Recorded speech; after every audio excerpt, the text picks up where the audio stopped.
Good evening students. ನನ್ನ ಹೆಸರು ಶಿವಕುಮಾರ್ ಸೂರ್ಯವಂಶಿ.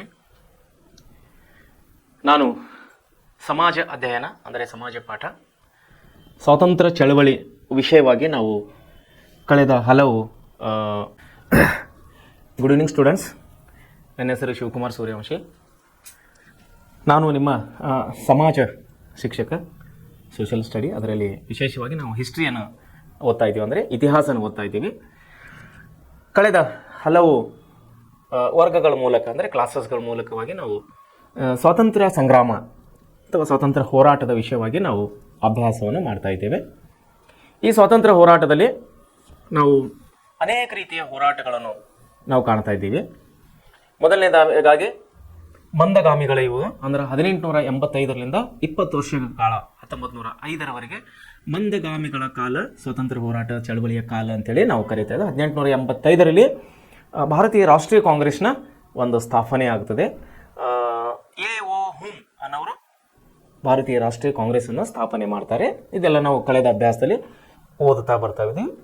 ಮಂದಗಾಮಿಗಳ ಯುದ್ಧ ಆದಮೇಲೆ ತೀವ್ರಗಾಮಿಗಳ ಯುಗ ಆದಮೇಲೆ ಕ್ರಾಂತಿಕಾರಿಗಳ ಯುಗಗಳ ಆದಮೇಲೆ ಮುಂದೆ ನಾವು ಯಾವುದಕ್ಕೆ ಬರ್ತದೆ, ಅನೇಕ ಚಳವಳಿಗಳು, ಖಿಲಾಫತ್ ಚಳವಳಿ ಅಂಥೇಳಿ ನೋಡ್ತಾ ಬರ್ತಾ ಇದ್ವಿ. ಆಮೇಲೆ ಗಾಂಧಿ ಯುಗವನ್ನು ನಾವು ಓದಿದ್ದೀವಿ. ಮಹಾತ್ಮ ಗಾಂಧೀಜಿಯವರು ಲಂಡನ್ನಲ್ಲಿ ಬ್ಯಾರಿಸ್ಟರ್ ಪದವಿ ಮುಗಿಸಿ ವಕೀಲ ವೃತ್ತಿಗಾಗಿ ಅವರು ದಕ್ಷಿಣ ಆಫ್ರಿಕಾಗೆ ಹೋಗ್ತಾರೆ. ಅವರು ದಕ್ಷಿಣ ಆಫ್ರಿಕಾಗೆ ಅಲ್ಲಿ ಕರಿಯರು ಮತ್ತು ಬಿಳಿಯರು ಮಧ್ಯದಲ್ಲಿರುವಂಥ ವರ್ಣಭೇದ ನೀತಿಯನ್ನು ಖಂಡಿಸಿ ಅಲ್ಲಿನ ಕರಿಯರಿಗೆ, ಅಂದರೆ ಬ್ರಿಟಿಷರು ಬಿಳಿಯರ ಆಗಿದ್ದರಿಂದ ದಕ್ಷಿಣ ಆಫ್ರಿಕಾದವರು, ಅಂದರೆ ಆಫ್ರಿಕನ್ನರು ಕಪ್ಪು ಬಣ್ಣದವರಾಗಿದ್ದರಿಂದ ಆಫ್ರಿಕಾವು ಅವತ್ತಿನ ದಿವಸ ಬ್ರಿಟಿಷರ ಆಡಳಿತಕ್ಕೆ ಒಳಪಟ್ಟಿತ್ತು. ಸೊ ಬಿಳಿಯರಾಗಿದ್ದರಿಂದ ಅವರು ಕರಿಯವರಿಗೆ ಕೀಳು ಮನೋಭಾವನೆಯಿಂದ ನೋಡ್ತಾ ಇದ್ದವರು ಅವರು. ಸೊ ಅದನ್ನು ವಿರೋಧಿಸಿ ಗಾಂಧೀಜಿಯವರು ಅಲ್ಲಿ ಅಹಿಂಸಾ ಚಳವಳಿ, ಅಂದರೆ ಸತ್ಯಾಗ್ರಹದ ಮೂಲಕವಾಗಿ, ಅಹಿಂಸಾ ಚಳವಳಿಯ ಮೂಲಕವಾಗಿ ಅವರು ದಕ್ಷಿಣ ಆಫ್ರಿಕಾಗೆ ಸ್ವಾತಂತ್ರ್ಯವನ್ನು ತಂದುಕೊಟ್ಟು ಯಶಸ್ಸನ್ನು ಕಂಡಿದ್ದವರು ಹೋರಾಟದ ಮೂಲಕವಾಗಿ. ಸೊ ಅದೇ ಮಾದರಿಯ ಹೋರಾಟವನ್ನು ನಮ್ಮ ಭಾರತ ದೇಶದಲ್ಲಿ ಚಳವಳಿಗಾರರು, ಅಂದರೆ ಸ್ವಾತಂತ್ರ್ಯ ಹೋರಾಟದ ಚಳವಳಿಯಲ್ಲಿ ಅದೇ ಮಾದರಿಯ ಒಂದು ಹೋರಾಟವನ್ನು ಇಲ್ಲಿ ಕೂಡ ನಮ್ಮ ದೇಶದಲ್ಲಿ ಅವರು ಕರೆ ಕೊಡ್ತಾರೆ ಸ್ವಾತಂತ್ರ್ಯ ಹೋರಾಟಕ್ಕಾಗಿ. ಸೊ ಇದನ್ನು ನಾವು ಗಾಂಧಿ ಯುಗ ಅಂತೇಳಿ ಕರಿತೇವೆ. ಮುಂದೆ ಜಲಿಯನ್ ವಾಲಾಬಾಗ್ ಹತ್ಯಾಕಾಂಡಗಳು ನಾವು ನೋಡಿದ್ದೇವೆ, ಖಿಲಾಫತ್ ಚಳವಳಿಗಳು ನೋಡಿದ್ದೇವೆ. ಹೀಗೆ ಅನೇಕ ರೀತಿಯ ಚಳವಳಿಗಳ ಮೂಲಕವಾಗಿ ನಾವು ಸ್ವಾತಂತ್ರ್ಯವನ್ನು ಪಡೆದಿದ್ದೇವೆ. ಅನೇಕ ಜನರ ಸಾವಿರ ಲಕ್ಷಗಟ್ಟಲೆ ಜನರ ಪ್ರಾಣವನ್ನು ಕೊಟ್ಟು ಪಡೆದಂಥ ಈ ಸ್ವಾತಂತ್ರ್ಯವನ್ನು ಇವತ್ತು ನೀವು ಅನುಭವಿಸ್ತಾ ಇದ್ದೇವೆ. ಸೊ ಮುಂದೆ ಇನ್ನೂ ಅನೇಕ ರೀತಿಯ ಚಳವಳಿಗಳನ್ನು, ಅಂದರೆ ಸ್ವಾತಂತ್ರ್ಯ ಸಿಗುವವರೆಗೆ ನಾವು ಅನೇಕ ರೀತಿಯ ಚಳವಳಿಗಳು, ಅನೇಕ ರೀತಿಯ ಬ್ರಿಟಿಷ್ ಕಾಯ್ದೆಗಳು ನಾವು ನೋಡೋರಾಗಿದೆ. ಇವತ್ತಿನ ದಿವಸ ನಾವು ವಿಶೇಷವಾಗಿ ರೈತರ ಚಳವಳಿ ಬಗ್ಗೆ ನಾವು ಇವತ್ತು ಅಭ್ಯಾಸ ಮಾಡೋರಾಗಿದ್ದೇವೆ. ಸೊ ವಿದ್ಯಾರ್ಥಿಗಳೇ, ಈ ನಮ್ಮ ಸಂಸ್ಥೆಯಿಂದ ಕೊಡುವಂಥ ಈ ಒಂದು ನಿಮಗೆ ಪಾಠಗಳು, ಅಂದರೆ ಈ ತರಬೇತಿಯನ್ನು ಕೋರಿ ಅಥವಾ ಈ ಪಾಠಗಳನ್ನು ಕೋರಿ, ಈ ಪಾಠಗಳು ನಿಮ್ಮ ಕೇವಲ ಪರೀಕ್ಷಾ ದೃಷ್ಟಿಯಿಂದಿಲ್ಲ, ಮುಂದಿನ ನಿಮ್ಮ ಸ್ಪರ್ಧಾತ್ಮಕ ಪರೀಕ್ಷೆಗಳು ಹಾಗೂ ನಿಮ್ಮ ನಿಜ ಜೀವನದಲ್ಲಿ ಕೂಡ ಈ ಪಾಠದ ಅಂಶಗಳು ತುಂಬ ಅತಿ ಮುಖ್ಯವಾಗಿವೆ ಅಂತೇಳಿ ನಾನು ನಿಮ್ಮನ್ನು ಹೇಳೋಕ್ಕೆ ಇಷ್ಟಪಡ್ತಾ ಇದ್ದೇನೆ. ಸೊ ಈ ನಮ್ಮ ಸಂಸ್ಥೆಯಿಂದ ಕೊಡುವಂಥ ನಿಮಗೆ ಈ ಪಾಠಗಳು ತಾವು ಅತಿ ಪ್ರಾಮುಖ್ಯತೆಯಿಂದ ಕಾಣಬೇಕಂತೇಳಿ ನಾನು ಇನ್ನೊಂದು ಸಾರಿ ನಿಮಗೆ ಕಳಕಳಿಯಿಂದ ಬೇಡಿಕೊಳ್ಳೋನಾಗಿದ್ದೇನೆ. ಸೊ ಈಗ ನಾವು ವಿಷಯಕ್ಕೆ ಬರಬೇಕಾದರೆ ರೈತರ ಚಳವಳಿ ವಿಷಯವಾಗಿ ನಾವೀಗ ಅಭ್ಯಾಸವನ್ನು ಮಾಡುವರಾಗಿದ್ದೇವೆ. ಕಳೆದ ವರ್ಗದಲ್ಲಿ, ಅಂದರೆ ಕಳೆದ ಕ್ಲಾಸ್ನಲ್ಲಿ ನಾವು ಭಾರತವನ್ನು ಬಿಟ್ಟು ಹೋಗಿ ಅಥವಾ ಭಾರತ ಬಿಟ್ಟು ತೊಲಗಿ ಅನ್ನುವಂಥ ಒಂದು ಚಳವಳಿಯ ಬಗ್ಗೆ ನಾವು ಕಳೆದ ಅಭ್ಯಾಸದಲ್ಲಿ ಅಭ್ಯಾಸ ಮಾಡಿದ್ದೇವೆ. ಸೊ ಈಗ ನಾವು ರೈತರ ಪ್ರತಿಭಟನೆ ವಿಷಯವಾಗಿ ನಾವಿಲ್ಲಿ ಓದುವರಾಗಿದ್ದೇವೆ. ಸ್ವಾತಂತ್ರ್ಯ ಸಂಗ್ರಾಮದಲ್ಲಿ ರೈತ ಕಾರ್ಮಿಕ ಸಂಘಟನೆಗಳ ಪ್ರತಿಭಟನೆಗಳು ಕೂಡ ಪ್ರಮುಖವಾಗಿವೆ. ನೋಡ್ರಿ, ಸ್ವಾತಂತ್ರ್ಯ ಹೋರಾಟದಲ್ಲಿ ಏನಾಗಿದ್ರಿ, ಅನೇಕ ರೀತಿಯ ಚಳವಳಿಯನ್ನು ನಾವು ಕಾಣ್ತಾ ಬರ್ತಾ ಇದ್ದೇವೆ ಕಳೆದ ಅಭ್ಯಾಸದಿಂದ. ಅಂದರೆ 1857ರ ಪ್ರಥಮ ಸ್ವಾತಂತ್ರ್ಯ ಸಂಗ್ರಾಮದ ವಿಷಯದಿಂದ, ಅಂದರೆ ಅಲ್ಲಿಂದ ಅನೇಕ ರೀತಿಯ ಹೋರಾಟಗಳನ್ನು ನಾವು ಕಾಣ್ತಾ ಇದ್ದೇವೆ. ಈ ಹೋರಾಟದಲ್ಲಿ ಚಳವಳಿಗಾರರು, ಸ್ವಾತಂತ್ರ್ಯ ಹೋರಾಟಗಾರರು ಅಲ್ಲದೆ ಜನಸಾಮಾನ್ಯರು ಕೂಡ ಈ ಒಂದು ಹೋರಾಟದಲ್ಲಿ ಪಾಲ್ಗೊಳ್ತಾ ಇದ್ದಾರೆ. ಜನಸಾಮಾನ್ಯರಾಯಿತು, ಕೂಲಿ ಕಾರ್ಮಿಕರಾಯಿತು, ಕುಶಲಕರ್ಮಿಗಳಾಯಿತು, ಇನ್ನೂ ಅನೇಕ ರೀತಿಯ ವಿವಿಧ ರೀತಿಯಲ್ಲಿ ಕೆಲಸ ಮಾಡುವ ಜನರು, ಅಂದರೆ ಜನಸಾಮಾನ್ಯರು ಈ ಒಂದು ಚಳವಳಿಯಲ್ಲಿ ಭಾಗವಹಿಸ್ತಾ ಇದ್ದಾರೆ. ಸೊ ಇವತ್ತಿನ ದಿವಸ ನಾವು ರೈತ ಚಳವಳಿ ಅಥವಾ ರೈತರ ಪ್ರತಿಭಟನೆ ವಿಷಯವಾಗಿ ನಾವು ಇವತ್ತು ಅಭ್ಯಾಸ ಮಾಡುವರಾಗಿದ್ದೇವೆ. ಸೊ ಏನು ಹೇಳ್ತಾ ಇದೆ, ಸ್ವಾತಂತ್ರ್ಯ ಹೋರಾಟ ಚಳವಳಿಯಲ್ಲಿ ರೈತರು ಯಾವ ರೀತಿ ಒಂದು ಪಾತ್ರವನ್ನು ವಹಿಸ್ತಾ ಇದ್ದಾರೆ, ರೈತರ ಯಾವ ರೀತಿ ಒಂದು ತಮ್ಮ ಅಮೋಘ ಸೇವೆಯನ್ನು, ಅವರ ಕಾಣಿಕೆಗಳನ್ನು ಯಾವ ರೀತಿ ನಮ್ಮ ಸ್ವಾತಂತ್ರ್ಯ ಹೋರಾಟಕ್ಕೆ ಕೊಡ್ತಾ ಇದ್ದಾರೆ ಅನ್ನೋ ಬಗ್ಗೆ ನಾವು ಇವತ್ತು ಅಭ್ಯಾಸ ಮಾಡೋರಾಗಿದ್ದೇವೆ. ಸ್ವಾತಂತ್ರ್ಯ ಸಂಗ್ರಾಮದಲ್ಲಿ ರೈತ ಕಾರ್ಮಿಕ ಸಂಘಟನೆಗಳ ಪ್ರತಿಭಟನೆಗಳು ಕೂಡ ಪ್ರಮುಖವಾಗಿವೆ. ಬ್ರಿಟಿಷ್ ಆಡಳಿತದ ಅವಧಿಯಲ್ಲಿ ಅಂದರೆ ಜಮೀನ್ದಾರರು ಮತ್ತು ಯುರೋಪಿಯನ್ ಪ್ಲಾಂಟರ್ಗಳ ಮೂಲಕ ರೈತರು ಹಲವಾರು ಕಡೆ ದಂಗೆ ನಡೆಸಿದರು. ಚಂಪಾರಣ್ಯ ಜಿಲ್ಲೆಯಲ್ಲಿ ನೀಲಿ ಬೆಳೆಯುವುದನ್ನು ನೋಡಿ, ಚಂಪಾರಣ್ಯ ಜಿಲ್ಲೆಯಲ್ಲಿ ನೀಲಿ ಬೆಳೆಯುವುದನ್ನು ವಿರೋಧಿಸಿದರು. ಭೂ ಕಂದಾಯದ ವಿರುದ್ಧ ಹರತಾಳ ನಡೆಸಿದರು. ಗಾಂಧೀಜಿಯವರು ಸತ್ಯಾಗ್ರಹದ ಮೂಲಕ ಬ್ರಿಟಿಷ್ ಅಧಿಕಾರಿಗಳ ಮನವೊಲಿಸಿ ತೆರಿಗೆಯನ್ನು ರದ್ದುಗೊಳಿಸಿದರು. ನೋಡಿ ಏನಾಗ್ತಾ ಇದೆ ಇಲ್ಲಿ, ಚಂಪಾರಣ್ಯ ಜಿಲ್ಲೆದ ಚಂಪಾರಣ್ಯ ಸತ್ಯಾಗ್ರಹ ಅಂತೇಳಿ ನಾವೊಂದು ಹಂತವನ್ನು ಕಾಣುವರಾಗಿದ್ದೇವೆ. ಈ ಸ್ವಾತಂತ್ರ್ಯ ಹೋರಾಟದಲ್ಲಿ ಚಂಪಾರಣ್ಯ ಸತ್ಯಾಗ್ರಹ ಅನ್ನುವಂಥ ಒಂದು ಹೋರಾಟವನ್ನು ನಾವು ಕಾಣುವರಾಗಿದ್ದೇವೆ. ಚಂಪಾರಣ್ಯ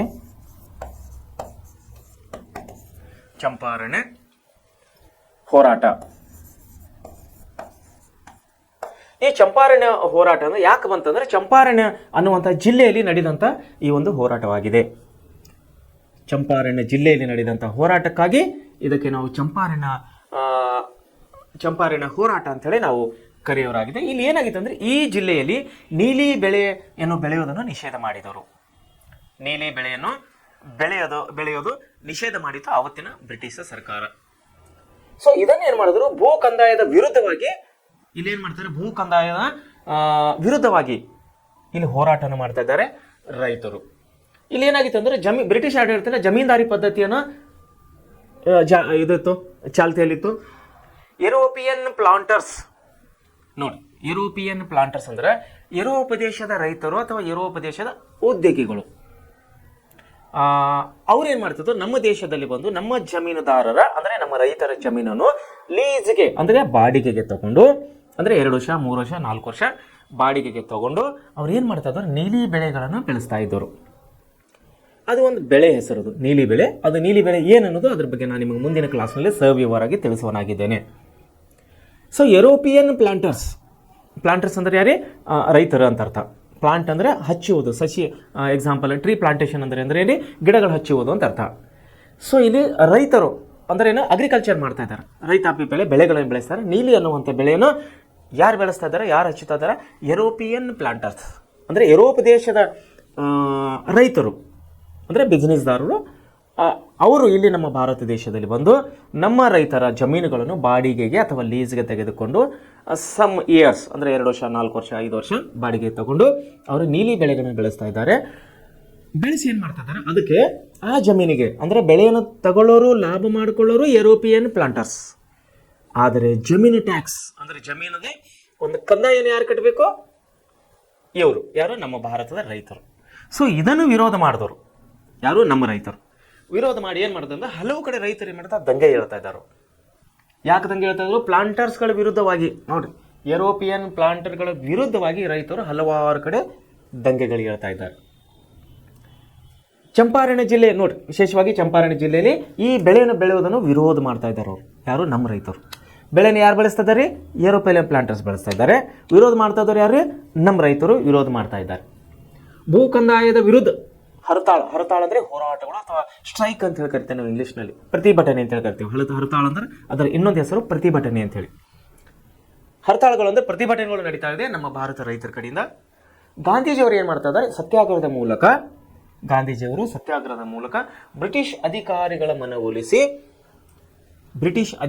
ಮನವೊಲಿಸಿ ಆ ತೆರಿಗೆಯನ್ನು ರದ್ದುಪಡಿಸುವಂತೆ ಅಥವಾ ರದ್ದುಗೊಳಿಸುವಂತೆ ಅವರು ಬ್ರಿಟಿಷರ ಮನವನ್ನು ಒಲಿಸ್ತಾ ಇದ್ದಾರೆ. ಅಂದರೆ ಅವರನ್ನು ತಿಳಿಸಿ ಹೇಳಿ ಆ ಏನು ತೆರಿಗೆ ಹಾಕಿದರಲ್ಲ ನಮ್ಮ ರೈತರ ಮೇಲೆ, ಟ್ಯಾಕ್ಸ್ ಏನು ಹಾಕಿದ್ರು ಆ ಟ್ಯಾಕ್ಸನ್ನು ಕ್ಯಾನ್ಸಲ್ ಮಾಡೋಕ್ಕೆ ಅಂದರೆ ರದ್ದುಗೊಳಿಸಲಿಕ್ಕೆ ಗಾಂಧೀಜಿಯವರು ಏನು ಮಾಡ್ತಾರೆ, ರೈತರ ಮತ್ತು ಬ್ರಿಟಿಷರ ಮಧ್ಯಸ್ಥಿಕೆ ವಹಿಸಿ ಆ ಟ್ಯಾಕ್ಸನ್ನು ಅವರು ಕ್ಲೋಸ್ ಮಾಡ್ತಾ ಇದ್ದಾರೆ, ಅದು ಕ್ಯಾನ್ಸಲ್ ಮಾಡ್ತಾ ಇದ್ದಾರೆ.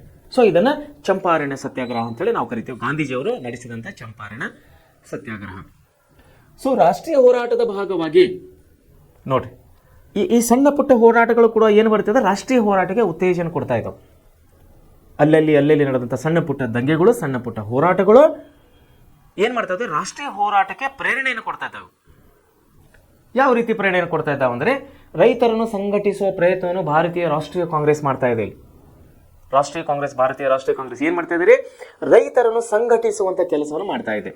ಅದು ಚಂಪಾರಣ್ಯದ ರೈತರ ಮೂಲಕವಾಗಿ ಈಸೂರು ಘಟನೆ ನಡೀತಲ್ಲ, ಈಸೂರು ಘಟನೆ ಮೂಲಕವಾಗಿ, ಈಸೂರು ಘಟನೆಯಲ್ಲಿ ಭಾಗವಹಿಸೋ ಆಲ್ಮೋಸ್ಟ್ ಬಹುತೇಕ ಎಲ್ಲ ಹಳ್ಳಿ ಜನರಲ್ಲಿ, ಹಳ್ಳಿ ಅಂದರೆ ಯಾರು ಇರ್ತಾರೆ? ರೈತರು ಇರ್ತಾರೆ.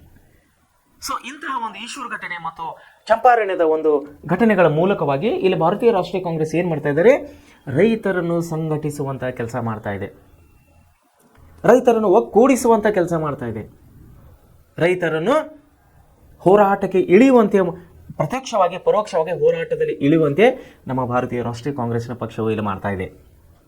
ನೋಡಿ ಏನು ಮಾಡ್ತಾ ಇದ್ದಾರೆ? ಚಂಪಾರಣ್ಯ, ಖೇಡಾ ಮೊದಲಾದ ಪ್ರದೇಶಗಳ ರೈತರ ಕಾರ್ಯಚಟುವಟಿಕೆಗಳ ಗಾಂಧೀಜಿಯವರು ಪ್ರಭಾವ ಇತ್ತು. ಯಾಕಂದ್ರೆ ಅಲ್ಲಿ ಹೋಗಿ ಜಮೀನ್ದಾರನ್ನು ಹೋಲಿಸಿ ಏನು ಮಾಡಿದರೆ, ಬ್ರಿಟಿಷರನ್ನು ಹೋಲಿಸಿ ಏನು ಮಾಡಿದರು?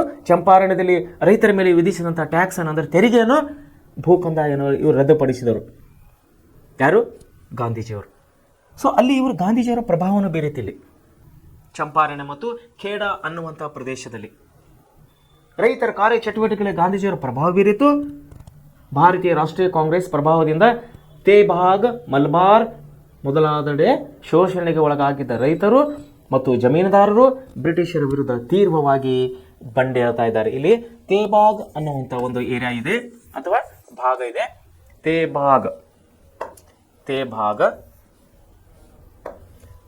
ತೇಬಾಗ್ ಅನ್ನುವಂಥದ್ದು.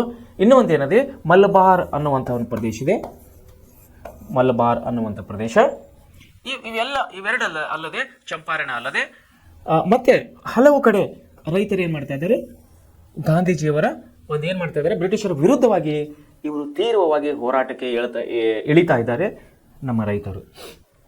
ನೋಡಿ, ಭಾರತೀಯ ರಾಷ್ಟ್ರೀಯ ಕಾಂಗ್ರೆಸ್ದಿಂದ ಪ್ರಭಾವದಿಂದ, ಭಾರತೀಯ ರಾಷ್ಟ್ರೀಯ ಕಾಂಗ್ರೆಸ್ನ ಪ್ರಭಾವದಿಂದ ತೇಬಾಗ್, ಮಲಬಾರ್ ಮತ್ತು ಚಂಪಾರಣ ಮತ್ತು ತೇಜ್ ಅಥವಾ ಖೇಡಾ ಅನ್ನುವಂಥ ಪ್ರದೇಶದಲ್ಲಿ ರೈತರು ಏನು ಮಾಡ್ತಾರೆ? ಇಲ್ಲಿ ಹೋರಾಟಕ್ಕಾಗಿ ಅಥವಾ ಬ್ರಿಟಿಷರ ವಿರುದ್ಧವಾಗಿ, ಅಂದರೆ ಬ್ರಿಟಿಷರ ಆಡಳಿತ ವಿರುದ್ಧವಾಗಿ ಇಲ್ಲಿ ದಂಗೆ ಹೇಳ್ತಾ ಇದ್ದಾರೆ. ನೋಡಿ, ಅಸಹಕಾರ ಆಂದೋಲನ, ಅಸಹಕಾರ ಚಳವಳಿ, ಕರೆ ನಿರಾಕರಣೆ ಅಂದರೆ ಟ್ಯಾಕ್ಸ್ ಕೊಡೋದು ಇವ್ರು ಬಂದ್ ಮಾಡಿದ್ರು. ಕ್ವಿಟ್ ಇಂಡಿಯಾ ಚಳವಳಿಗಳಲ್ಲಿ ರೈತರ ಸಮಸ್ಯೆಗಳು ಬೆರೆತವು. ಕ್ವಿಟ್ ಇಂಡಿಯಾ, ಭಾರತ ಬಿಟ್ಟು ತೊಲಗಿ ಏನು ಚಳವಳಿ ಆಯ್ತಾ, ಅಲ್ಲಿ ಕೂಡ ರೈತರು ಭಾಗವಹಿಸ್ತಾ ಇದ್ದಾರೆ. ಆಮೇಲೆ ಇವೆಲ್ಲ ಚಳವಳಿಗಳು ರೈತರು ಇಲ್ಲಿ ಇನ್ವಾಲ್ವ್ಮೆಂಟ್ ಅಂದರೆ ಭಾಗವಹಿಸ್ತಾ ಇದ್ದಾರೆ. ಕಾಂಗ್ರೆಸ್ನ ಪರವಾಗಿ ಮತ್ತು ಕೆಲವೊಮ್ಮೆ ಕಾಂಗ್ರೆಸ್ನ ವಿರುದ್ಧವಾಗಿ ನಿಲುವನ್ನು ಹೊಂದುತ್ತಿದ್ದವು. ಏನಾಗ್ತಾ ಇದ್ದಾರೆ ಇಲ್ಲಿ? ರೈತರು ಏನು ಮಾಡ್ತಾರೆ? ಒಂದೊಂದು ಸಾರಿ ಕಾಂಗ್ರೆಸ್ನ ಪರವಾಗಿ ಅಂದರೆ ಹೋರಾಟದ ಪರವಾಗಿ, ಕೆಲವೊಂದು ಸಾರಿ ರೈತರ ಹೋರಾಟದ ವಿರುದ್ಧವಾಗಿ, ಅಂದರೆ ಸ್ವಾತಂತ್ರ್ಯದ ಹೋರಾಟದ ವಿರುದ್ಧವಾಗಿ ಕೂಡ ರೈತರು ಒಂದೊಂದು ಸಾರಿ ಇಲ್ಲಿ ದಂಗೆ ಹೇಳ್ತಾ ಇದ್ದಾರೆ. ತೆಲಂಗಾಣದ ರೈತ ಹೋರಾಟವು ಜಮೀನುದಾರರು ಹಾಗೂ ನಿಜಾಮನ ರಜಾಕಾರರ ವಿರುದ್ಧ ಪ್ರತಿಭಟಿಸಿತು. ತೆಲಂಗಾಣದ ರೈತರ, ತೆಲಂಗಾಣ ಅಂದರೆ ಆಂಧ್ರ ಪ್ರದೇಶ್, ಇವಾಗ ತೆಲಂಗಾಣ ಬೇರೆ ಆಗಿದೆ. ಮುಂಚೆ ಏನಿತ್ತು? ತೆಲಂಗಾಣ ಮತ್ತು ಆಂಧ್ರ ಪ್ರದೇಶ್, ಅಖಂಡ ಆಂಧ್ರ ಪ್ರದೇಶ್ ಒಂದೇ ಆಗಿತ್ತು. ಇಲ್ಲಿ ತೆಲಂಗಾಣ ಪ್ರದೇಶದಲ್ಲಿ ಏನಾಗ್ತಾ ಇದ್ದಾರೆ? ಇಲ್ಲಿ ರೈತರು ಏನು ಮಾಡ್ತಾ ಇದ್ದಾರೆ? ಕಾಂಗ್ರೆಸ್ ವಿರುದ್ಧವಾದ ನಿಲುವನ್ನು ಹೊಂದ್ತಾ ಇದ್ದರು. ತೆಲಂಗಾಣ ರೈತ ಹೋರಾಟವು ಜಮೀನುದಾರರು ಮತ್ತು ನಿಜಾಮನ ವಿರುದ್ಧವಾಗಿ, ಒಂದು ಜಮೀನುದಾರರ ವಿರುದ್ಧವಾಗ್ತಾ ಇದ್ದರು.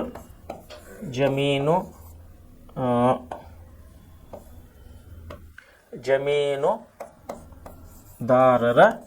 ಮತ್ತು ಇನ್ನೊಬ್ಬರು ಯಾರ್ರಿ? ರಜಾಕರ್ ಅಂದರೆ ಯಾರು? ಹೈದರಾಬಾದ್ನ ನಿಜಾಮ ಅರಸೇವ. ಇವರ ವಿರುದ್ಧವಾಗಿ ಕೂಡ ಇವರು ರೈತರು ಬಂಡೆ ಹೇಳ್ತಾ ಇದ್ದಾರೆ. ಇಲ್ಲಿ ಯಾರ್ಯಾರ ವಿರುದ್ಧ? ಜಮೀನ್ದಾರ ವಿರುದ್ಧ ಮತ್ತು ರಜಾಕರರ ವಿರುದ್ಧವಾಗಿ ಇಲ್ಲಿ ರೈತರು ಬಂಡೆ ಹೇಳ್ತಾ ಇದ್ದಾರೆ. ಇಲ್ಲಿ ತೆಲಂಗಾಣ ಪ್ರದೇಶದಲ್ಲಿ ನೋಡಿ, ತೆಲಂಗಾಣ ರೈತ ಹೋರಾಟವು ಜಮೀನುದಾರ ಮತ್ತು ನಿಜಾಮನ ರಜಾಕರರ ವಿರುದ್ಧ ಪ್ರತಿಭಟನೆ ಮಾಡ್ತಾ ಇದ್ದಾರೆ. ಬಂಗಾಳದ ರೈತರು ಜಮೀನುದಾರ ಶೋಷಣೆ ವಿರುದ್ಧ ದಂಗೆ ಎದ್ದರು. ಇಲ್ಲಿ ಏನು ಮಾಡ್ತಾ ಇದ್ದಾರೆ? ಬಂಗಾಳದ ರೈತರು ಕೂಡ ಇಲ್ಲಿ ದಂಗೆ ಹೇಳ್ತಾ ಇದ್ದಾರೆ. ಬಂಗಾಳದ ರೈತರು ಕೂಡ ಏನು ಮಾಡ್ತಾ ಇದ್ದಾರೆ? ಇಲ್ಲಿ ಜಮೀನುದಾರರ ಶೋಷಣೆಗೆ ವಿರುದ್ಧವಾಗಿ ಇಲ್ಲಿ ದಂಗೆ ಹೇಳ್ತಾ ಇದ್ದಾರೆ. ಆಮೇಲೆ ಮಹಾರಾಷ್ಟ್ರದಲ್ಲಿ ರೈತರು ಕಡಿಮೆ ಕೂಲಿ ವಿರುದ್ಧ ಇಲ್ಲಿ ಚಳವಳಿ ನಡೆಸ್ತಾ ಇದ್ದಾರೆ. ಮಹಾರಾಷ್ಟ್ರದಲ್ಲಿ ಏನಾಗಿದ್ರೆ? ಕಡಿಮೆ ಕೂಲಿಗಾಗಿ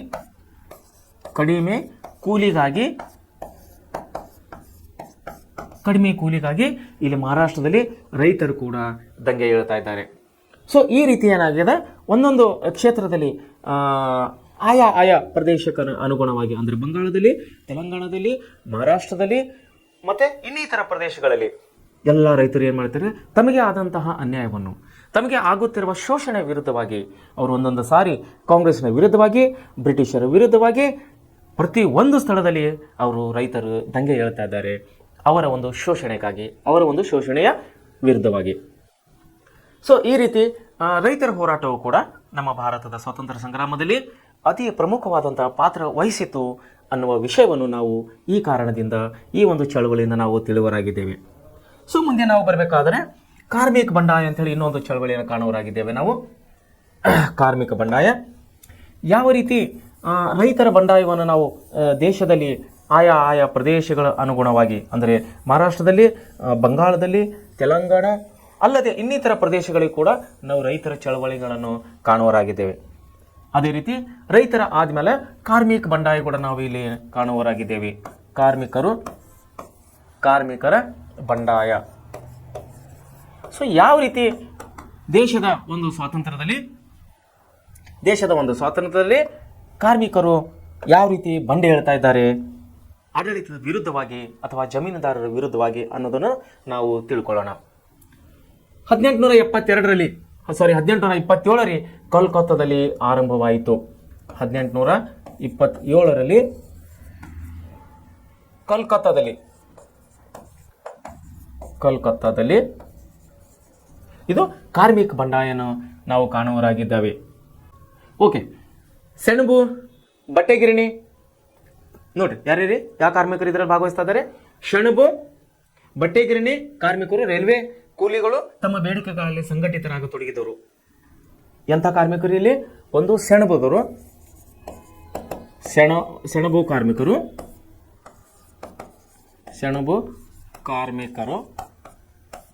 ಆಮೇಲೆ ಬಟ್ಟೆ ಗಿರಣಿಯವರು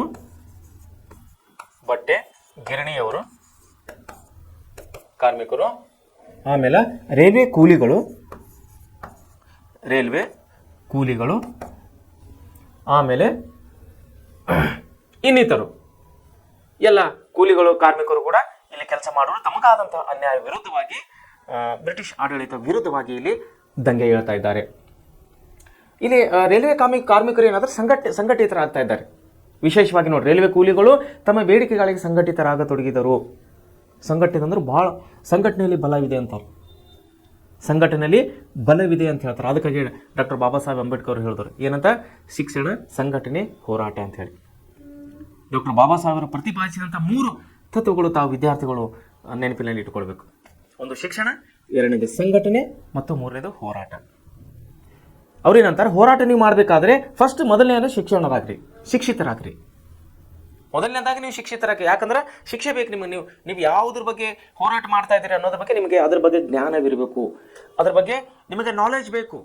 ಯಾವ ವಿಷಯದ ಬಗ್ಗೆ ತಾವು ಹೋರಾಟ ಮಾಡುವವರಾಗಿದ್ದೀರಿ ಅನ್ನೋದ್ರ ಬಗ್ಗೆ ನಿಮಗೆ ನಾಲೆಜ್ ಬೇಕು, ಅನುಭವ ಬೇಕು, ನಿಮಗೆ ಬುದ್ಧಿ ಜ್ಞಾನ ಬೇಕು. ಸೊ ಅವೆಲ್ಲ ಬರಬೇಕಂದ್ರೆ ತಾವು ಶಿಕ್ಷಿತರಾಗಬೇಕು. ನೀವು ಶಿಕ್ಷಣವನ್ನು ಪಡೆದುಕೊಳ್ಳಬೇಕು. ಶಿಕ್ಷಣ ಆಮೇಲೆ ಏನ್ರಿ? ಸಂಘಟನೆ ಆಗ್ರಿ. ಶಿಕ್ಷಣ, ಸಂಘಟನೆ. ಆಮೇಲೆ ಹೇಳ್ತಾರ ಅವರು, ಸಂಘಟನೆ ಆಗ್ರಿ. ನಿಮ್ಮ ಮಧ್ಯದಲ್ಲಿ ಭೇದ ಭಾವ ಬೇಡ. ನೀವು ಹೋರಾಟಗಾರರು ಎಲ್ಲರೂ ಒಂದೇ ಅನ್ನುವಂಥ ಒಂದು ಮನೋಭಾವನೆಯನ್ನು ಬರಬೇಕು ಎಲ್ಲ ಹೋರಾಟಗಾರರಲ್ಲಿ. ಸೊ ಅದಕ್ಕೆ ಏನು ಹೇಳ್ತಾ ಇದ್ದಾರೆ ಡಾಕ್ಟರ್ ಬಾಬಾ ಸಾಹೇಬ್ ಅಂಬೇಡ್ಕರ್? ಮೊದಲನೇದಾಗಿ ಶಿಕ್ಷಣ ತಗೋರಿ, ಎರಡನೇದಾಗಿ ಸಂಘಟಿತರಾಗಿ, ಮೂರನೇದಾಗಿ ಹೋರಾಟ ಮಾಡಿ. ಆವಾಗ ಹೋರಾಟ ಮಾಡಿರಿ ನೀವು. ಸೊ ನೀವು ಆ ಹೋರಾಟದಲ್ಲಿ ಯಶಸ್ಸನ್ನು ಪಡಿಬಹುದು ಅನ್ನುವಂಥದ್ದು ಶಿಕ್ಷಣ, ಸಂಘಟನೆ, ಹೋರಾಟ ಅನ್ನುವುದು ಡಾಕ್ಟರ್ ಬಾಬಾ ಸಾಹೇಬ್ ಅಂಬೇಡ್ಕರ್ 3 ಪ್ರತಿಪಾದಿಸಿದಂಥ ಅತಿ ಮುಖ್ಯವಾದಂಥ ವಿಷಯಗಳು. ಸೊ ರೈಲ್ವೆ ಕಾರ್ಮಿಕರು ಏನು ಮಾಡ್ತಿದ್ದಾರೆ? ಅದನ್ನೇ ಮಾಡ್ತಾ ಇದ್ದಾರೆ, ಸಂಘಟಿತರಾಗ್ತಾ ಇದ್ದಾರೆ. ನೋಡಿ, ರೈಲ್ವೆ ಕಾರ್ಮಿಕರು ಏನಾಗ್ತಾರೆ? ರೈಲ್ವೆ ಕೂಲಿ ಕಾರ್ಮಿಕರು ತಮ್ಮ ಬೇಡಿಕೆಗಳಾಗಿ ಸಂಘಟಿತರಾಗ್ತಾ ಇದ್ದಾರೆ. ಅಂದರೆ ಯೂನಿಟಿ ಆಗ್ತಾ ಇದ್ದಾರೆ, ಒಕ್ಕಟ್ಟನ್ನು ಆಗ್ತಾ ಇದ್ದಾರೆ ರೈಲ್ವೆ ಕೂಲಿ ಕಾರ್ಮಿಕರು. ರೈಲ್ವೆ ಕೂಲಿಗಳು ರೈಲ್ವೆ ನಿಲ್ದಾಣದಲ್ಲಿ ಮುಷ್ಕರ ನಡೆಸಿ ಹೆಚ್ಚಿನ ಕೂಲಿಗಾಗಿ ಬ್ರಿಟಿಷ್ ಅಧಿಕಾರಿಗಳ ವಿರುದ್ಧ ಘೋಷಣೆಗಳನ್ನು ಕೂಗಿದರು. ರೈಲ್ವೆ ಕೂಲಿ ಕಾರ್ಮಿಕ ತಾವು ನೋಡ್ರಿ ಏನ್ರಿ ಎಂತ ಹೆಂಗಿರ್ತಾರೆ ರೈಲ್ವೆ ಕೂಲಿ ಕಾರ್ಮಿಕ. ಅವ್ರು ನೀವು ನೋಡಿದ ಮೇಲೆ ಒಂದೇ ಸಮನಾಗಿ ತಾವು ಗುರುತು ಹಿಡ್ಬೋದು ಅವ್ರಿಗೆ, ಇವರು ರೈಲ್ವೆ ಕಾರ್ಮಿಕರು ಅಂತ ಹೇಳಿ. ಹೆಂಗ? ಅವರು ಡ್ರೆಸ್ಸೇ ಬೇರೆ ಆಗಿರ್ತವ್ರು. ಕೆಂಪು ಡ್ರೆಸ್ಸು, ಒಂದು ಹಾಫ್ ಶರ್ಟ್ ಹಾಕೊಂಡು ಅವರು ಬಹುಶಃ ಅವ್ರದ್ದು ಒಂದು ಇದಿದೆ, ಏನಂತಾರೆ, ಸಿಂಬಾಲ್ ಇದೆ. ಆ ಸಿಂಬಾಲ್ನ ಶರ್ಟನ್ನೇ ಹಾಕೊಂಡಿರ್ತಾರೆ ಅವ್ರ ಕೆಲಸದಲ್ಲಿ. ಮತ್ತು ಸೈಡಿಗೆ ಬಿಲ್ಲ ಇರ್ತವ್ರಿಗೆ, ಒಂದು ಲೇಬಲ್ ಕೊಟ್ಟಿರ್ತಾರೆ ಗೌರ್ಮೆಂಟ್ದವ್ರು, ಈ ನಂಬರ್ ಕೂಲಿಕಾರ, ಈ ನಂಬರ್ ಅಂತ ಅವ್ರಿಗೆ ನಂಬರ್ ಕೊಟ್ಟಿರ್ತಾರೆ. ಅದನ್ನು ಬಿಲ್ಲ ಇಲ್ಲಿ ಸೈಡಿಗೆ ಹಚ್ಕೊಂಡಿರ್ತಾರೆ. ಕೆಂಪು ಶರ್ಟು ಪ್ಲಸ್ ಬಿಲ್ಲ. ಕೂಲಿಕಾರ ರೈಲ್ವೆ ಸ್ಟೇಷನ್ದಾಗ ನಿಂತಾರೆ, ಕೆಂಪು ಶರ್ಟ್ದವ್ರು ಯಾರು ಬರ್ತಿರ್ತಾರೆ? ಕೂಲಿ ಕಾರ್ಮಿಕ ಅಂತ ನಮ್ಗೆ ಗೊತ್ತೇ ಆಗ್ಬಿಡ್ತು. ಇವನು ರೈಲ್ವೆ ಕೂಲಿ ಕಾರ್ಮಿಕ ಅಂತ ನಮ್ಗೆ ಗೊತ್ತಾಗ್ಬಿಡ್ತು. ಸೊ ಇದರ ವಿಷಯದಾಗ ಹೇಳಬೇಕಾದ್ರೆ ಒಂದು ಹಿಂದಿ ಸಿನಿಮಾ ಇದೆ ಅಮಿತಾಬ್ ಬಚ್ಚನ್, ಕೂಲಿ ಅಂತೇಳಿ ಅಮಿತಾಬ್ ಬಚ್ಚನ್ ಅವರು ಒಂದು ಫೇಮಸ್, ತುಂಬ ಫೇಮಸ್, ಒಂದು ಟೈಮಲ್ಲಿ ತುಂಬ ಫೇಮಸ್ ಆದಂಥ ಸಿನಿಮಾ ಕೂಲಿ ಅಂತೇಳಿ.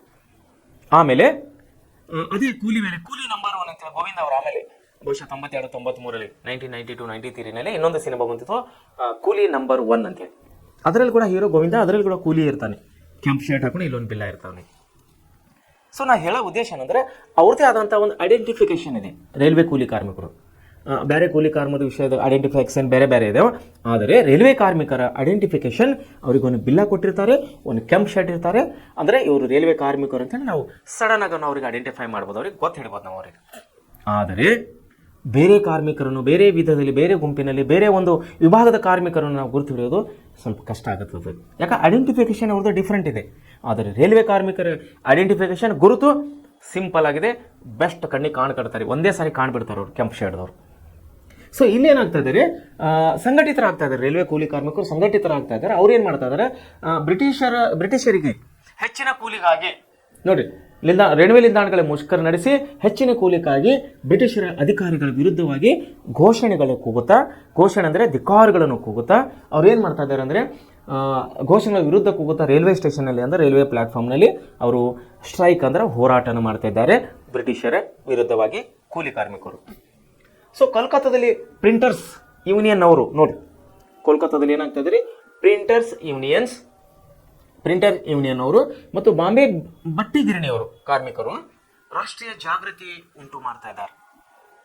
ಅದೇ ಸಂದರ್ಭದಲ್ಲಿ ಅಂದರೆ ಇವರ ರೈತರ ಮತ್ತು ಕೂಲಿ ಕಾರ್ಮಿಕರ ಏನು ಹೋರಾಟ ನಡೀತಾ ಇದ್ದಾರಲ್ಲ, ಆಲ್ರೆಡಿ ಇದು ಓವರ್ ಆಲ್ ಇಂಡಿಯಾ ಅಂತ ಇಡೀ ನಾವು ಭಾರತ ದೇಶಕ್ಕಾಗಿ ನಾವು ವ್ಯಾಪಿಸಿದಂಥ ಹೋರಾಟ ನೋಡಬೇಕಂದ್ರೆ ಸ್ವಾತಂತ್ರ್ಯ ಸಂಗ್ರಾಮ ಇದು. ಈ ಸ್ವಾತಂತ್ರ್ಯ ಸಂಗ್ರಾಮದಲ್ಲಿ ಭಾಗವಾಗಿ ವಿಭಾಗೀಯವಾಗಿ ಬೇರೆ ಸ್ಥಳದಲ್ಲಿ ಬೇರೆ ರೀತಿಯ ಪ್ರತಿಭಟನೆಗಳನ್ನು ನಾವು ನೋಡ್ತಾ ಇದ್ದೀವಿ. ಇಲ್ಲಿಗ ನಾವು ನೋಡ್ತಾ ಇರೋದು, ಇದಕ್ಕಿಂತ ಮುಂಚೆ ನೋಡಿದ ರೈತರ ಪ್ರತಿಭಟನೆ, ಇವಾಗ ನೋಡ್ತಾ ಇರೋದು ಕಾರ್ಮಿಕರ ಬಂಡಾಯ.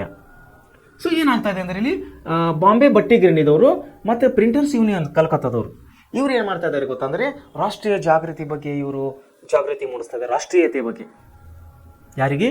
ಕಾರ್ಮಿಕರಿಗೆ. ನ್ಯಾಷನಾಲಿಟಿ ಅಂತೀವಿ ನಾವು, ಭಾರತೀಯತೆ ಅಂತೀವಿ ನಾವು, ದೇಶ ಅಭಿಮಾನ ಅಂತೇಳಿ ಕರಿತೀವಿ. ರಾಷ್ಟ್ರೀಯತೆ, ಭಾರತೀಯತೆ, ದೇಶ ಅಭಿಮಾನ ಬಗ್ಗೆ ಇವರು ಏನು ಮಾಡ್ತಾರೆ, ಇಡೀ ತನ್ನ ಕಾರ್ಮಿಕ ಬಂಧುಗಳಿಗೆ ಜಾಗೃತಿಯನ್ನು ಮೂಡಿಸ್ತಾ ಇದ್ದಾರೆ, ನಮ್ಮ ದೇಶ ನಮ್ಮ ಭಾರತ ಅಂಥೇಳಿ. ಸೊ ಮುಂದೇನಾಗ್ತದೆ, ಮದ್ರಾಸ್ನಲ್ಲಿ ಲೇಬರ್ ಯೂನಿಯನ್ ಸ್ಥಾಪನೆಗೊಂಡಿತ್ತು. ಎಲ್ಲಿರಿ? ಮದ್ರಾಸ್ನಲ್ಲಿ ಲೇಬರ್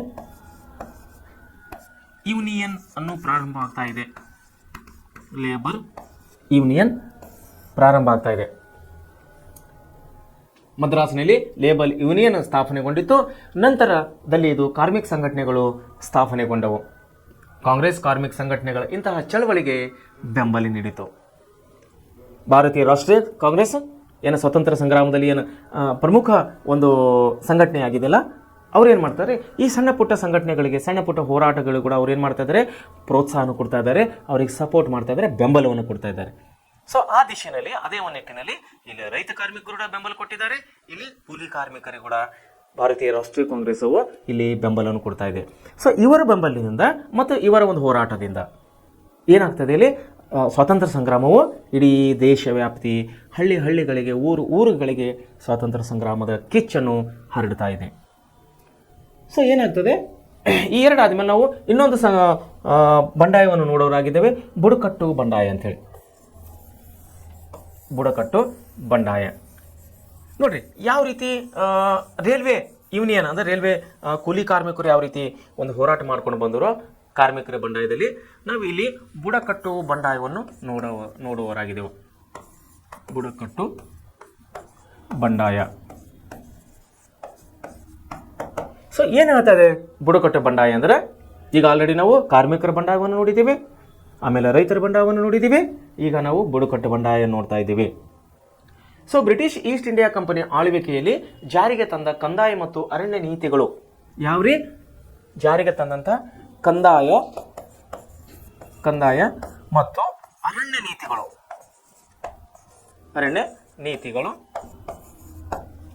ಏನಾಗ್ತಾ ಇದ್ದೇವ್ರಿ, ಇಲ್ಲಿ ಬುಡಕಟ್ಟು ದಂಗೆಗೆ ನೇರವಾಗಿ ಕಾರಣ ಆಗ್ತಾ ಇದ್ದಾವೆ. ಬುಡಕಟ್ಟು ಪ್ರದೇಶದ ಜನರಿಗಾಗಿ ಇದು ಏನಾಗ್ತದೆ, ನೇರವಾಗಿ ಇದು ಪ್ರೇರಣೆ ಆಗ್ತಾ ಇದೆ. ಸೊ ಏನು ಅಂತ ಪ್ರೇರಣೆ ಆಗ್ತಾ ಇದೆ ಅಂದರೆ ಏನು ಅವರು ಕಾನೂನುಗಳು ತಂದಿದ್ದರು, ಎಂಥ ಒಂದು ನೀತಿಯನ್ನು ಜಾರಿಗೆ ತಂದಿದ್ದರು ಬ್ರಿಟಿಷರು, ಯಾವುದಕ್ಕಾಗಿ? ಕಂದಾಯ ಮತ್ತು ಅರಣ್ಯ ಇಲಾಖೆಗೆ ಎಂಥ ಒಂದು ಕಾನೂನು ಜಾರಿಗೆ ತಂದರು, ಅದರಿಂದ ಯಾಕೆ ಇವರು ಬುಡಕಟ್ಟು ಜನರು ದಂಗೆ ಹೇಳುವಂತಾಯಿತು ಅನ್ನೋದು ಹೇಳೋದಾದರೆ, ಬುಡಕಟ್ಟು ಬಂಡಾಯಗಳಲ್ಲಿ ಸಂತಾಲರ ದಂಗೆ ನೋಡಿ, ಒಂದು ಸಂತಾಲರ ದಂಗೆ, ಆಮೇಲೆ ಮುಂಡ ಚಳವಳಿ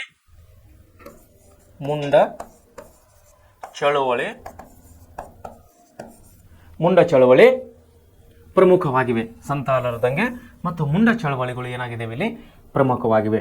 ಬುಡಕಟ್ಟು ಬಂಡಾಯಗಳಲ್ಲಿ ಸಂತಾಲರ ಮತ್ತು ಮುಂಡ ಚಳವಳಿ ಪ್ರಮುಖವಾಗಿದೆ. ಕರ್ನಾಟಕದಲ್ಲಿ ಹಲಗಲಿ ಬೇಡರ ಬಂಡಾಯ ನೋಡ್ರಿ, ಕರ್ನಾಟಕದಲ್ಲಿ ಏನಾಗಿದೆ? ಹಲಗಲಿ ಬೇಡರ ಬಂಡಾಯ, ಹಲಗಲಿ ಬೇಡರ ಬಂಡಾಯ. ಈ ನಿಟ್ಟಿನಲ್ಲಿ ಒಂದು ಗಮನಾರ್ಹಂತ ಒಂದು ನಾವು ಇದನ್ನು ಹೋರಾಟವನ್ನು ಕಾಣುವರಾಗಿದ್ದೇವೆ. ಸಂತಾಲ ಬುಡಕಟ್ಟು ದಂಗೆಯನ್ನು ಭಾರತದ ಆದ್ಯ ಹೋರಾಟ ಎಂದು ಗುರುತಿಸಲಾಗಿದೆ. ಸಂತಾಲ ಬುಡಕಟ್ಟು ದಂಗೆಯನ್ನು ನಾವು ಭಾರತದ ಆದ್ಯ ಹೋರಾಟ ಅಂತೇಳಿ ನಾವು ಗುರುತಿಸುವರಾಗಿದ್ದೇವೆ. ಈ ಬುಡಕಟ್ಟು ಜನರನ್ನು ಬಂಗಾಳಿ ಮತ್ತು ಒರಿಸ್ಸಾದ ಗುಡ್ಡಗಾಡು ಪ್ರದೇಶಗಳಲ್ಲಿ ಗುರುತಿಸಬಹುದು. ಯಾರಿಗ್ರಿ ಇವರಿಗೆ? ಬಂಗಾಳಿ ಮತ್ತು ಒರಿಸ್ಸಾದ ಬುಡಕಟ್ಟು ಪ್ರದೇಶಗಳಲ್ಲಿ ನಾವು ಈ ಜನರನ್ನು ನಾವು ಸಂತಾಲರ ಜನರನ್ನು ನೋಡುವರಾಗಿದ್ದೇವೆ. ಆಮೇಲೆ ಈ ಬುಡಕಟ್ಟು ಜನರನ್ನು ಬಂಗಾಳಿ ಮತ್ತು ಒರಿಸ್ಸಾದ ಗುಡ್ಡಗಾಡು ಪ್ರದೇಶದಲ್ಲಿ ನಾವು ನೋಡೋರಾಗಿದ್ದೇವೆ. ಬ್ರಿಟಿಷರು ಜಾರಿಗೆ ತಂದ ಖಾಯಂ ಜಮೀನ್ದಾರಿ ಪದ್ಧತಿಯಿಂದ ಈ ಬುಡಕಟ್ಟು ಜನರು ನಿರ್ಗತಿಕರಾದರು. ಏನಾಗಿತ್ತು ಇಲ್ಲಿ? ಬ್ರಿಟಿಷರು ಜಾರಿಗೆ ತಂದಂತ ಖಾಯಂ ಜಮೀನ್ದಾರು ಪದ್ಧತಿಯಿಂದ ಇಲ್ಲಿ ಏನಾಗಿತ್ತು? ಬುಡಕಟ್ಟು ಜನರಿಗೆ ಏನಾಗಿತ್ತದೆ? ನಿರ್ಗತಿಕರಾದರು. ನಿರ್ಗತಿಕಂದ್ರೆ ಅವ್ರಿಗೆ ಯಾವುದೇ ಗತಿ ಇಲ್ಲದಂತಾಯ್ತು. ಜೀವನ ನಡೆಸಲಿಕ್ಕೆ ಅವ್ರಿಗೆ ಜಮೀನುಗಳು ಇಲ್ಲ, ಜಮೀನುಗಳು ಕಳ್ಕೊಂಡ್ರು ಖಾಯಂ ಜಮೀನ್ದಾರಿ ಪದ್ಧತಿ ಮೂಲಕವಾಗಿ. ಸೊ ಹೀಗಾಗಿ ಇಲ್ಲೇನಾಗ್ತದೆ? ಬುಡಕಟ್ಟು ಪ್ರದೇಶದವರು ಬಂಗಾಳ ಮತ್ತು ಒರಿಸ್ಸಾ ಪ್ರಾಂತದಲ್ಲಿರುವಂಥ ಎಲ್ಲ ಬುಡಕಟ್ಟು ಜನರು ಬ್ರಿಟಿಷರ ವಿರುದ್ಧವಾಗಿ ದಂಗೆಯನ್ನು ಹೇಳ್ತಾ ಇದ್ದಾರೆ. ಆಮೇಲೆ ಬುಡಕಟ್ಟು ಜನರ ಭೂಮಿಯು ಜಮೀನ್ದಾರರ ಕೈ ಸೇರಿತು. ಖಾಯಂ ಜಮೀನ್ದಾರು ಪದ್ಧತಿ ನೋಡ್ರಿ, ಬ್ರಿಟಿಷರು ತಂದಂಥ ಖಾಯಂ ಜಮೀನ್ದಾರು ಪದ್ಧತಿ, ಈ ಒಂದು ಪದ್ಧತಿ ಮೂಲಕವಾಗಿ ಏನಾಗಿತ್ತು ರೀ? ಇಲ್ಲಿ ಬುಡಕಟ್ಟು ಜನದವರು ಏನಾಗಿತ್ತು ಅಂದರೆ ನಿರ್ಗತಿಕರಾದಾಗ ಏನಾಯಿತು? ಜಮೀನ್ದಾರ ಕೈ ಸೇರೋಯ್ತು. ಎಲ್ಲ ಭೂಮಿ ಏನಾಯಿತು? ಕೃಷಿ ಮಾಡುವಂಥ ಎಲ್ಲ ಭೂಮಿ, ಬುಡಕಟ್ಟು ಜನರ ಭೂಮಿ ಏನಾಯಿತು? ಜಮೀನ್ದಾರರ ಪಾಲಾಗ್ತಾ ಇದೆ. ಜಮೀನ್ದಾರರ ಪಾಲಾದ್ಮೇಲೆ ಏನಾಗ್ತಿಲ್ಲಿ? ಬಂಗಾಳಿ ಜಮೀನುದಾರರು ಮತ್ತು ಲೇವಾದೇವಿಗಾರರು ಮತ್ತು ಕಂಪನಿ ಸರ್ಕಾರವು ಸಂತಾಲರ ನೇರ ಶೋಷಣೆಗೆ ಕಾರಣರಾದರು. ಏನಾಗ್ತಾ ಇದ್ದಾರೆ ಇಲ್ಲಿ? ಲೇವಾದೇವಿಯರು ಅಂದರೆ ಯಾರೇ? ಹಣಕಾಸು ಬಡ್ಡಿ ವ್ಯವಹಾರ ಮಾಡೋರು, ಹಣಕಾಸಿನ ಬಡ್ಡಿ ವ್ಯವಹಾರ ಮಾಡೋರು ಮತ್ತು ಬಂಗಾಳದ ಜಮೀನುದಾರರು ಮತ್ತು ಯಾರು? ಸರ್ಕಾರವು, ಕಂಪನಿ ಸರ್ಕಾರ ಅಂದರೆ ಬ್ರಿಟಿಷ್ ಸರ್ಕಾರ. ಈ ಮೂವರ ಒಂದು ನೇರ ಶೋಷಣೆಗೆ ಒಳಗಾಗ್ತಾ ಇದ್ದಾರೆ ಸಂತಾಲರು. ಸಂತಾಲ ಅನ್ನುವಂಥ ಬುಡಕಟ್ಟು ಜನರು ಏನಾಗ್ತಾ ಇದ್ದಾರೆ? ಒಂದು ಲೇವಾದೇವಿಗಾರರಿಂದ ಮತ್ತು ಜಮೀನುದಾರರಿಂದ ಮತ್ತು ಬ್ರಿಟಿಷ್ ಆಡಳಿತದ ನೀತಿಯಿಂದ ಇಲ್ಲಿ ಸಂತಾಲ ಅನ್ನುವಂಥ ಬುಡಕಟ್ಟು ಜನರಿಗೆ ನೇರವಾಗಿ ತೊಂದರೆ ಆಗ್ತಾ ಇದೆ, ಶೋಷಣೆಗೆ ಒಳಗಾಗ್ತಾ ಇದ್ದಾರೆ. ಸಂತಾಲರ ಶಾಂತಿ, ಪ್ರಿಯತೆ ಮತ್ತು ಸಭ್ಯತೆಯನ್ನು ಕಂಪನಿ ಸರ್ಕಾರವು ಶೋಷಣೆಗೆ ಉಪಯೋಗಿಸಿಕೊಂಡಿತ್ತು. ಸಂತಾಲರು ಶಾಂತಿಗೆ ಹೆಸರುವಾಸಿಯಾದವರು. ಸಂತಾಲ ಅನ್ನುವಂಥ ಅವನು ಬುಡಕಟ್ಟು ಪ್ರದೇಶ ಏನ್ರಿ? ಶಾಂತಿಗೆ ಹೆಸರುವಾಸಿಯಾದವರು. ಆದರೆ ಇಲ್ಲಿ ಬ್ರಿಟಿಷ್ ಸರ್ಕಾರ ಏನು ಮಾಡ್ತಾ ಇದ್ದಾರೆ? ಅವರ ಶಾಂತಿಯ ಒಂದು ಲಾಭವನ್ನು ಪಡೆದುಕೊಂಡು ಏನು ಮಾಡ್ತಾ ಇದ್ದಾರೆ? ಅವ್ರ ಮೇಲೆ ದೌರ್ಜನ್ಯ ಕೆಳಿತಾ ಇದೆ. ಕಂಪನಿ ಏನು ಮಾಡ್ತಾ ಇದ್ದಾರೆ? ಶಾಂತಿ, ಪ್ರಿಯತೆ ಮತ್ತು ಸಭ್ಯತೆ ಕಂಪನಿ ಏನು ಮಾಡ್ತಾ ಇದ್ದಾರೆ? ಸರ್ಕಾರ ಶೋಷಣೆಗೆ ದುರುಪಯೋಗಪಡಿಸಿಕೊಂಡಿತ್ತು. ಇದರಿಂದ ಅಸಮಾಧಾನಗೊಂಡ ಸಂತಾಲರ ರಹಸ್ಯ ಸಭೆಗಳು ನಡೆಸಿ ಜಮೀನುದಾರರು ಮತ್ತು ಮಹಾಜನರನ್ನು ಲೂಟಿ ಮಾಡಲು ನಿರ್ದೇಶಿಸಿದರು. ಏನಾಗ್ತಾ ಇದೆ? ಸಂತಾಲರ ರಹಸ್ಯ ಸಭೆಗಳು ನಡೆಸಿ ಏನು ಮಾಡ್ತಾ ಇದ್ದಾರೆ? ಜಮೀನ್ದಾರರು ಮತ್ತು ಮಹಾಜನರನ್ನು ಏನು ಮಾಡ್ತಾ ಇದ್ದಾರೆ? ಇಲ್ಲಿ ಲೂಟಿ ಮಾಡಲು ನಿರ್ಧರಿಸ್ತಾ ಇದ್ದಾರೆ. ಯಾರು? ಅಸಮಾಧಾನಗೊಂಡ ಸಂತಾಲರು ರಹಸ್ಯವಾದಂಥ ಸಭೆಗಳನ್ನು ಮಾಡ್ತಾ ಇದ್ದಾರೆ. ಯಾರು? ಶಾಂತಿ ಪ್ರಿಯರಾದಂಥ ಸಂತಾಲರು. ಇವರು ಮೊದಲೇ ಶಾಂತಿ ಪ್ರಿಯರು. ಇವ್ರಿಗೆ ಯಾವುದೇ ದಂಗೆ, ಅಹಿಂಸೆ ಅಂದರೆ ಇವ್ರಿಗೆ ಆಗೋದಿಲ್ಲ. ಯಾಕೆ? ಇವ್ರ ಹೆಸರೇ ಶಾಂತಿ ಪ್ರಿಯರು, ಬುಡಕಟ್ಟು ಜನಾಂಗದವರು.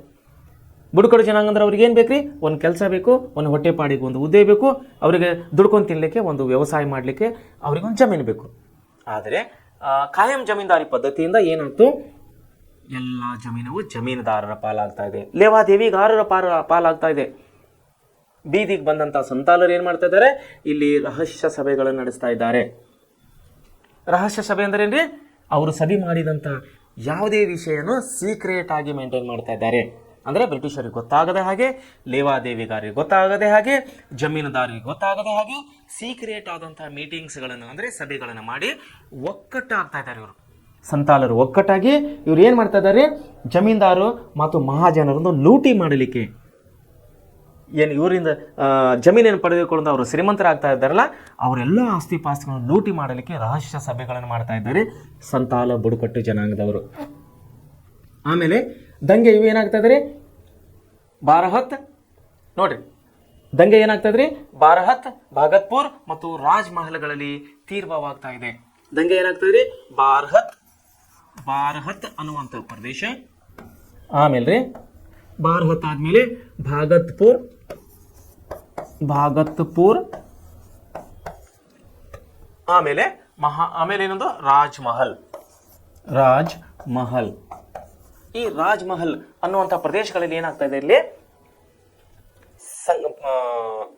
ಬ್ರಿಟಿಷ್ ವಿರೋಧಿ ಹೋರಾಟಗಳು ಇಲ್ಲಿ ತೀವ್ರವಾಗಿ ಕಾಣ್ತಾ ಇದ್ದಾರೆ ಸಂತಾಲರ ಮೂಲಕವಾಗಿ. ಸಂತಾಲ ಅನ್ನುವಂಥ ಬುಡಕಟ್ಟು ಜನರು ಇಲ್ಲಿ ತೀವ್ರವಾಗಿ ಹೋರಾಟ ಕಳೀತಾ ಇದ್ದಾರೆ. ವಿಶೇಷವಾಗಿ ಈ 3 ಪ್ರದೇಶಗಳು ಬಾರಹತ್, ಭಾಗತ್ಪುರ್ ಮತ್ತು ರಾಜ್ಮಹಲ್ ಅನ್ನುವಂಥ ಪ್ರದೇಶದಲ್ಲಿ ಇಲ್ಲಿ ಬಂಡುಕೋರರ ದಂಗೆಗಳು ತೀವ್ರವಾಗಿ ಎದುರಿಸಂಥ ಪರಿಸ್ಥಿತಿ ಬಂದಿದೆ ಜಮೀನುದಾರರಿಗೆ, ಲೇವಾದೇವಿಗಾರರಿಗೆ ಮತ್ತು ಬ್ರಿಟಿಷರಿಗೆ.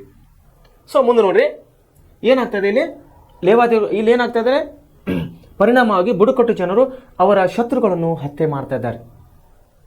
ಬುಡಕಟ್ಟು ಜನರು ಏನ್ ಮಾಡ್ತಾ ಇದ್ದಾರೆ, ಅವರ ಶತ್ರುಗಳು ಅಂದ್ರೆ ಯಾರು, ಲೇವಾದೇವಿಗಾರರು, ಜಮೀನುದಾರರು ಮತ್ತು ಬ್ರಿಟಿಷರು. ಇವರನ್ನು ಸಿಕ್ಕಲ್ಲಿ ಅವರು ಏನ್ ಮಾಡ್ತಾರೆ, ಸಂಘಟಿತರಾಗಿ ದಂಗೆ ಎದ್ದು ಹತ್ಯೆ ಮಾಡ್ತಾ ಇದ್ದಾರೆ ಸಂತಾಲ್ ಅನ್ನುವಂಥ ಬುಡಕಟ್ಟು ಜನಾಂಗ.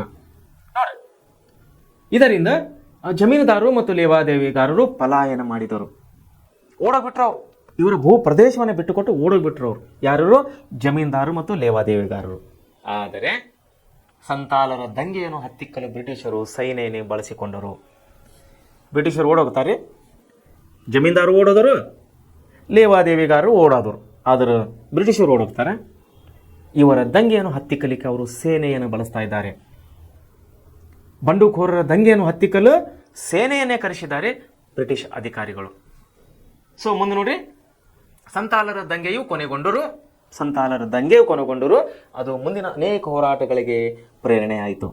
ಸೊ ಇವರ ಹೋರಾಟವನ್ನು ಹತ್ತಿಕ್ಕಲಿಕ್ಕೆ ಬ್ರಿಟಿಷರು ಏನು ಮಾಡ್ತಾರೆ, ಮಿಲಿಟರಿ ಅಂದ್ರೆ ಆರ್ಮಿಯನ್ನೇ ಕರೆಸಿದ್ದಾರೆ, ಬ್ರಿಟಿಷ್ ಸೈನ್ಯವನ್ನೇ ಕರೆಸಿದ್ದಾರೆ ಅವರು. ಇದರಿಂದ ಏನಾಯ್ತು, ಇಲ್ಲಿ ಬಂಡುಕೋರ ದಂಗೆಯನ್ನು ಶಮನ ಆಯಿತು, ದಂಗೆಯನ್ನು ಕೊನೆಗೊಂಡಿತು. ಆದರೆ ಈ ಹೋರಾಟ ಏನ್ ಮಾಡ್ತಲ್ಲ, ಬ್ರಿಟಿಷರು ವಿರುದ್ಧವಾಗಿ ಸ್ವತಂತ್ರ ಹೋರಾಟಕ್ಕೆ ಇನ್ನೊಂದು ದಿಕ್ಕನ್ನು ಕೊಡ್ತಾ ಬಂತು. ಈ ಹೋರಾಟ ಈ ದಂಗೆಯಿಂದ, ಬಂಡುಕೋರ ದಂಗೆಯಿಂದ ಪ್ರೇರಿತರಾದಂಥ ದೇಶದ ಮೂಲೆಗಳಿಗೆ ಈ ವಿಷಯವನ್ನು ಹರಡಿ ಅನೇಕರು ಸುತ್ತಮುತ್ತಲಿರುವಂತಹ ಇನ್ನಿತರು ಹೋರಾಟಗಾರರು ಇನ್ನೂ ಹೆಚ್ಚಿನ ಹುರುಪಿನಿಂದ ಅವರು ಸ್ವತಂತ್ರ ಹೋರಾಟದ ಸಂಗ್ರಾಮದಲ್ಲಿ ಧುಮುಕ್ತಾ ಇದ್ದಾರೆ.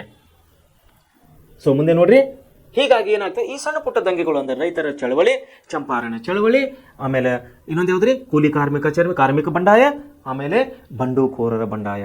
ಇವೆಲ್ಲ ಬಂಡಾಯಗಳು ಏನು ಮಾಡ್ತಾರೆ, ಸ್ವತಂತ್ರ ಹೋರಾಟಕ್ಕೆ ಹೊಸ ದಿಕ್ಕನ್ನು ಕೊಡ್ತಾ ಬರ್ತಾ ಇದ್ದಾವೆ. ಇದರ ದಿಕ್ಕಿನ ಪರಿಣಾಮವಾಗಿ ಈಗ ನಾವು ಇನ್ನೊಂದು ಹೊಸ ನೇತಾರ ಸುಭಾಷ್ ಚಂದ್ರ ಬೋಸರ ಆಗಮನವನ್ನು ನಾವು ಈ ಸ್ವತಂತ್ರ ಹೋರಾಟದಲ್ಲಿ ನೋಡುವವರಾಗಿದ್ದೇವೆ. ಸೊ ಮುಂದೆ ಬರುವಾಗ ಏನಾಗ್ತದೆ, ಇಲ್ಲಿ ಸ್ವಾತಂತ್ರ್ಯ ಹೋರಾಟದಲ್ಲಿ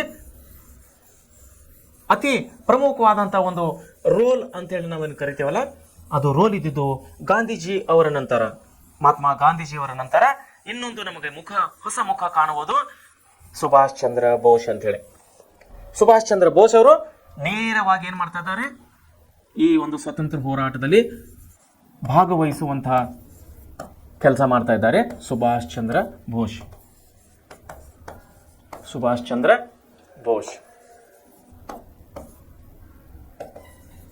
ನೋಡಿ, ಸುಭಾಷ್ ಚಂದ್ರ ಬೋಸ್ ಅವರು ಇಲ್ಲಿ ಅವರ ಆಗಮನ ಆಗ್ತಾ ಇದೆ ಸ್ವಾತಂತ್ರ್ಯ ಹೋರಾಟದ ಚಳವಳಿಯಲ್ಲಿ. ಸೊ ಇದ್ರ ಬಗ್ಗೆ ನಾವು ಅಭ್ಯಾಸ ಮಾಡಬೇಕಾಗದೆ. ಇಷ್ಟೊತ್ತನ ನಾವೀಗ 3 ವಿಷಯಗಳ ಬಗ್ಗೆ ನಾವು ಪ್ರಮುಖವಾಗಿ ಅಭ್ಯಾಸ ಮಾಡಿದ್ದೇವೆ. ಒಂದು, ರೈತರ ಹೋರಾಟ, ಕಾರ್ಮಿಕ ಬಂಡಾಯ ಮತ್ತು ನಮ್ಮ ಬಂಡುಕೋರ ಬಂಡಾಯ ಅನ್ನುವಂಥ 3 ವಿಷಯಗಳನ್ನು ನಾವೀಗ ಅಭ್ಯಾಸ ಮಾಡಿದ್ದೇವೆ. ಒಂದು ರೈತರ ಬಂಡಾಯ, ಎರಡನೇದು ಕಾರ್ಮಿಕರ ಬಂಡಾಯ, ಮೂರನೇದು ಇವ್ರ್ಯಾವ್ರಿ ಗುಡ್ಡಗಾಡು ಪ್ರದೇಶದವರು. ಗುಡ್ಡಗಾಡು ಪ್ರದೇಶರ ಏನವ್ರ ಹೆಸರು? ಗುಡ್ಡಗಾಡು ಪ್ರದೇಶ ಕಾರ್ಮಿಕ ಬಂಡಾಯ, ಬುಡಕಟ್ಟು ಜನಾಂಗ, ಬುಡಕಟ್ಟು ಬಂಡಾಯ, ಬುಡಕಟ್ಟು ಬಂಡಾಯ. ಸೊ ಈ 3 ವಿಷಯಗಳ ಬಗ್ಗೆ ಇವಾಗ ನಾವು ಸವಿಸ್ತಾರವಾಗಿ ಓದಿದ್ದೇವೆ. ಈಗ 4ನೇದು ಬರ್ತಾ ಇದ್ದೇವೆ ನಾವು ಸುಭಾಷ್ ಚಂದ್ರ ಬೋಸ್ರ ವಿಷಯವಾಗಿ ನಾವೀಗ ಅಭ್ಯಾಸ ಮಾಡಲು ಉತ್ಸುಕರಾಗಿದ್ದೇವೆ. ಭಾರತ ಸ್ವಾತಂತ್ರ್ಯ ಚಳವಳಿಯ ಸ್ವಾತಂತ್ರ್ಯ ಸಂಗ್ರಾಮದ ಅತ್ಯುನ್ನತ ಘಟ್ಟ ಅಂತ ಹೇಳಿ ಕರಿಬೋದು ನಾವು, ಅಥವಾ ಅತಿ ಮುಖ್ಯವಾದಂತಹ ಇದು ಒಂದು ವಿಷಯ ಅಂತ ಹೇಳಿ ಕರಿಬೋದು. ಮಹಾತ್ಮ ಗಾಂಧೀಜಿಯವರು ನಮ್ಮ ಸ್ವಾತಂತ್ರ್ಯ ಹೋರಾಟಕ್ಕೆ ಎಷ್ಟು ಪ್ರಮುಖರಾಗಿದ್ದಾರೋ, ಅವರ ಒಂದು ಸೇವೆಯನ್ನು ಎಷ್ಟು ಅತಿ ಮುಖ್ಯವಾಗಿದೆಯೋ, ಅದೇ ರೀತಿ ಸುಭಾಷ್ ಚಂದ್ರ ಬೋಸ್ ಅವರ ಸೇವೆಯೂ ಕೂಡ ಅಪ್ರತಿಮ, ಅಸಮರಣೀಯ ಅಂತೇಳಿ ನಾವು ಇಲ್ಲಿ ಹೇಳೋರಾಗಿದ್ದೇವೆ. ಸೊ ನಾವೀಗ ಸುಭಾಷ್ ಚಂದ್ರ ಬೋಸ್ ಬಗ್ಗೆ ಮಾತಾಡುವಾಗ ಅಥವಾ ಅವ್ರ ಬಗ್ಗೆ ನಾವು ಅಭ್ಯಾಸವನ್ನು ಮಾಡುವಾಗ ನೋಡಿ, ಭಾರತೀಯ ಸ್ವಾತಂತ್ರ್ಯ ಹೋರಾಟದಲ್ಲಿ ಸುಭಾಷ್ ಚಂದ್ರ ಬೋಸ್ರ ಪಾತ್ರವು ಒಂದು ದಿಟ್ಟ ಮೈಲಿಗಲ್ಲು ಅಂತೇಳಿ ನಾವು ಕರೆಯೋರಾಗಿದ್ದೇವೆ. ಸುಭಾಷ್ ಚಂದ್ರ ಬೋಸ್ ಅವರ ಒಂದು ಹೋರಾಟ ಏನಂದರೆ ಒಂದು ಮೈಲುಗಲ್ಲು ಅಂಥೇಳಿ ನಾವು ಕರೆಯೋರಾಗಿದ್ದೇವೆ, ಒಂದು ಹೊಸ ಮೈಲುಗಲ್ಲು ಅಂಥೇಳಿ ನಾವು ಕರೆಯೋರಾಗಿದ್ದೇವೆ. ಆಮೇಲೆ ಭಾರತೀಯ ನಾಗರಿಕ ಸೇವಾ ಪರೀಕ್ಷೆ ನೋಡ್ರಿ, ಭಾರತೀಯ ನಾಗರಿಕ ಸೇವಾ ಪರೀಕ್ಷೆ ICS, ಇಂಡಿಯನ್ ಸಿವಿಲ್ ಸರ್ವಿಸ್, 4ನೇ ರ್ಯಾಂಕ್ ಗಳಿಸಿದರು. ನೋಡ್ರಿ, ಭಾರತೀಯ ಸೇವಾ ಪರೀಕ್ಷೆಯಲ್ಲಿ ಇವರೇನು ಮಾಡ್ತಾರೆ, ಇಡೀ ಭಾರತ ದೇಶಕ್ಕೆ 4ನೇ ರ್ಯಾಂಕ್ ಅನ್ನು ಬರ್ತಾ ಇದ್ದಾರೆ ಸುಭಾಷ್ ಚಂದ್ರ ಬೋಸ್ ಅವರು. 4ನೇ ರ್ಯಾಂಕ್ ಅನ್ನು ಗಳಿಸಿದರು. ದೇಶದ ಅಭಿಮಾನದಿಂದಾಗಿ, ಭಾರತ ಮಾತೆಯ ಒಂದು ಅಭಿಮಾನದಿಂದಾಗಿ ಇವರೇನು ಮಾಡ್ತಾ ಇದ್ದಾರೆ, ಬ್ರಿಟಿಷ್ ಸರ್ಕಾರದ ಪ್ರತಿಷ್ಠಿತ ಹುದ್ದೆಯನ್ನು ತ್ಯಜಿಸಿ ಸ್ವಾತಂತ್ರ್ಯ ಚಳವಳಿಗೆ ಧುಮುಕ್ತಾ ಇದ್ದಾರೆ. ಇವರು ನೇತಾಜಿ ಎಂದು ಜನಪ್ರಿಯರಾದರು. ಇವರು ಜನಪ್ರಿಯರಾಗಿದೆ ಅದಕ್ಕೆ ನೇತಾಜಿ ಅಂಥೇಳಿ. ಇವರ ಹೆಸರು ಸುಭಾಷ್ ಚಂದ್ರ ಬೋಸ್, ಇವರಿಗೆ ನೇತಾಜಿ ಅಂತೇಳಿ ಹೆಸರಿಲ್ಲ. ಆದರೆ ಇಂಡಿಯನ್ ಸಿವಿಲ್ ಸರ್ವಿಸ್ ನೋಡ್ರಿ, ಇಂಡಿಯನ್ ಸಿವಿಲ್ ಸರ್ವಿಸ್ ICS, ಇದು ಬ್ರಿಟಿಷರು ನಡೆಸುವಂಥ ಪರೀಕ್ಷೆಗಳು. ಇವತ್ತಿಗೂ ಕೂಡ ನಮ್ಮ ಹತ್ರ ಇದ್ದಿದ್ದು IAS, IPS, IFS, ಇವನ್ ದೊಡ್ಡ ದೊಡ್ಡ ಪೋಸ್ಟ್ಗಳು, ಜಿಲ್ಲೆಗೆ ಸಂಬಂಧಪಟ್ಟಿದ್ದ ಒಂದು ಅತ್ಯುನ್ನತವಾದಂಥ ಹುದ್ದೆಗಳಿದೆಯವಲ್ಲ, ಇದು ಅವಾಗೆ ಪ್ರಾರಂಭವಾಗಿದ್ದು ಬ್ರಿಟಿಷರ ಕಾಲದಲ್ಲಿ. ಸೊ ಆ ಒಂದು ಪರೀಕ್ಷೆಯಲ್ಲಿ ಇಡೀ ದೇಶಕ್ಕೆ 4ನೇ ರ್ಯಾಂಕನ್ನು ಬಂದಂಥ ಸುಭಾಷ್ ಚಂದ್ರ ಬೋಸ್ ಅವರು. ICS ಪರೀಕ್ಷೆಯಲ್ಲಿ ಇಡೀ ದೇಶಕ್ಕೆ 4ನೇ ರ್ಯಾಂಕನ್ನು ಬಂದು ದೇಶ ಸೇವೆಗೆ, ಅಂದರೆ ಪ್ರಜೆಗಳ ಇಂಡಿಯನ್ ಸಿವಿಲ್ ಸರ್ವಿಸ್ ನೋಡಿ, ಭಾರತೀಯ ನಾಗರಿಕ ಸೇವಾ ಪರೀಕ್ಷೆ, ಭಾರತೀಯ ನಾಗರಿಕ ಸೇವಾ ಪರೀಕ್ಷೆ. ಸೊ ನಾಗರಿಕ ಸೇವೆಗೆ ಹೋಗಬೇಕಾಗಿತ್ತು ಇವರು ಪರೀಕ್ಷೆ ಪಾಸ್ ಆಗಿದೆ ಯಾವುದು, ಭಾರತೀಯ ನಾಗರಿಕ ಸೇವಾ ಪರೀಕ್ಷೆ. ಆದರೆ ಭಾರತ ಮಾತೆಯ ಮೇಲೆ ಇದ್ದಂಥ ಅಭಿಮಾನ, ನಮ್ಮ ದೇಶದ ಮೇಲೆ ಇದ್ದಂಥ ಅಭಿಮಾನಕ್ಕಾಗಿ ಇವರು ಏನು ಮಾಡಿದ್ರು, ಆ ಸೇವೆಯಲ್ಲಿ ಪಾಸಾದಂಥ ಹುದ್ದೆಯನ್ನು ತ್ಯಜಿಸಿ, ಭಾರತೀಯ ನಾಗರಿಕ ಸೇವೆ ಹುದ್ದೆಯನ್ನು ತ್ಯಜಿಸಿ ಬ್ರಿಟಿಷರ ವಿರುದ್ಧವಾಗಿ ಸ್ವಾತಂತ್ರ್ಯ ಸಂಗ್ರಾಮದಲ್ಲಿ ಇವರು ಭಾಗವಹಿಸ್ತಾ ಇದ್ದಾರೆ. ಇವರ ಒಂದು ಜನಪ್ರಿಯತೆಯಿಂದ, ಇವರ ಒಂದು ಹೋರಾಟದ ಫಲವಾಗಿ, ಇವರ ಒಂದು ಅಪ್ರತಿಮ ಶೌರ್ಯದ ಒಂದು ನಿರ್ಣಯ ತೆಗೆದುಕೊಳ್ತಾ ಇವರು ಸ್ವಾತಂತ್ರ್ಯ ಹೋರಾಟದಲ್ಲಿ ತನ್ನದೇ ಆದಂತಹ ಮೈಲಿಗಲ್ಲನ್ನು ಇವರು ಸ್ಥಾಪನೆ ಮಾಡ್ತಾ ಇದ್ದಾರೆ. ಯಾಕಂದರೆ ನಾವೀಗ ನಾವು ಹೋರಾಟಗಾರರಲ್ಲಿ ನಮ್ಮ ದೇಶಕ್ಕೆ ಸ್ವಾತಂತ್ರ್ಯ ತಂದುಕೊಟ್ಟಂಥ ಅತಿ ಪ್ರಮುಖರ ಹೆಸರುಗಳಲ್ಲಿ ನಾವು ತೆಗೆಯುವುದಾದರೆ ಮಹಾತ್ಮ ಗಾಂಧಿ ಆದಮೇಲೆ ನಾವು ಸುಭಾಷ್ ಚಂದ್ರ ಬೋಸ್ ಅವರ ಹೆಸರನ್ನು ತೆಗೆದುಕೊಳ್ಳೋರಾಗಿದ್ದೇವೆ. ಸೊ ಅದು ಅಷ್ಟ ಒಂದು ಜನಪ್ರಿಯತೆಯಿಂದ ಅವರಿಗೆ ನೇತಾಜಿ ಅಂಥೇಳಿ ಬಿರುದನ್ನು ಬರ್ತಾ ಇದೆ, ನೇತಾಜಿ ಅಂಥೇಳಿ ನೋಡಿ. ಅಷ್ಟು ಜನಪ್ರಿಯತೆಯಿಂದ ಇವರಿಗೆ ಏನಾದ್ರು ಆವಾಗಿನ ಜನರು ಏನು ಮಾಡಿದ್ರು, ಇವರಿಗೆ ನೇತಾಜಿ ಅಂತೇಳಿ ಕರೀತಾ ಇದ್ದಾರೆ. ಗಾಂಧೀಜಿಯವರ ಸೌಮ್ಯ ಹೋರಾಟಕ್ಕೆ ಪರ್ಯಾಯವಾಗಿ, ಗಾಂಧೀಜಿಯವರ ಸೌಮ್ಯ ಹೋರಾಟ ಅಂದರೆ ಅಹಿಂಸೆಯ ಮೂಲಕ ನಮಗೆ ಸ್ವಾತಂತ್ರ್ಯ ಬೇಕಂತೇಳಿ ಗಾಂಧೀಜಿಯವರು ಘೋಷಣೆ ಮಾಡಿದರು, ಹೌದಲ್ಲ.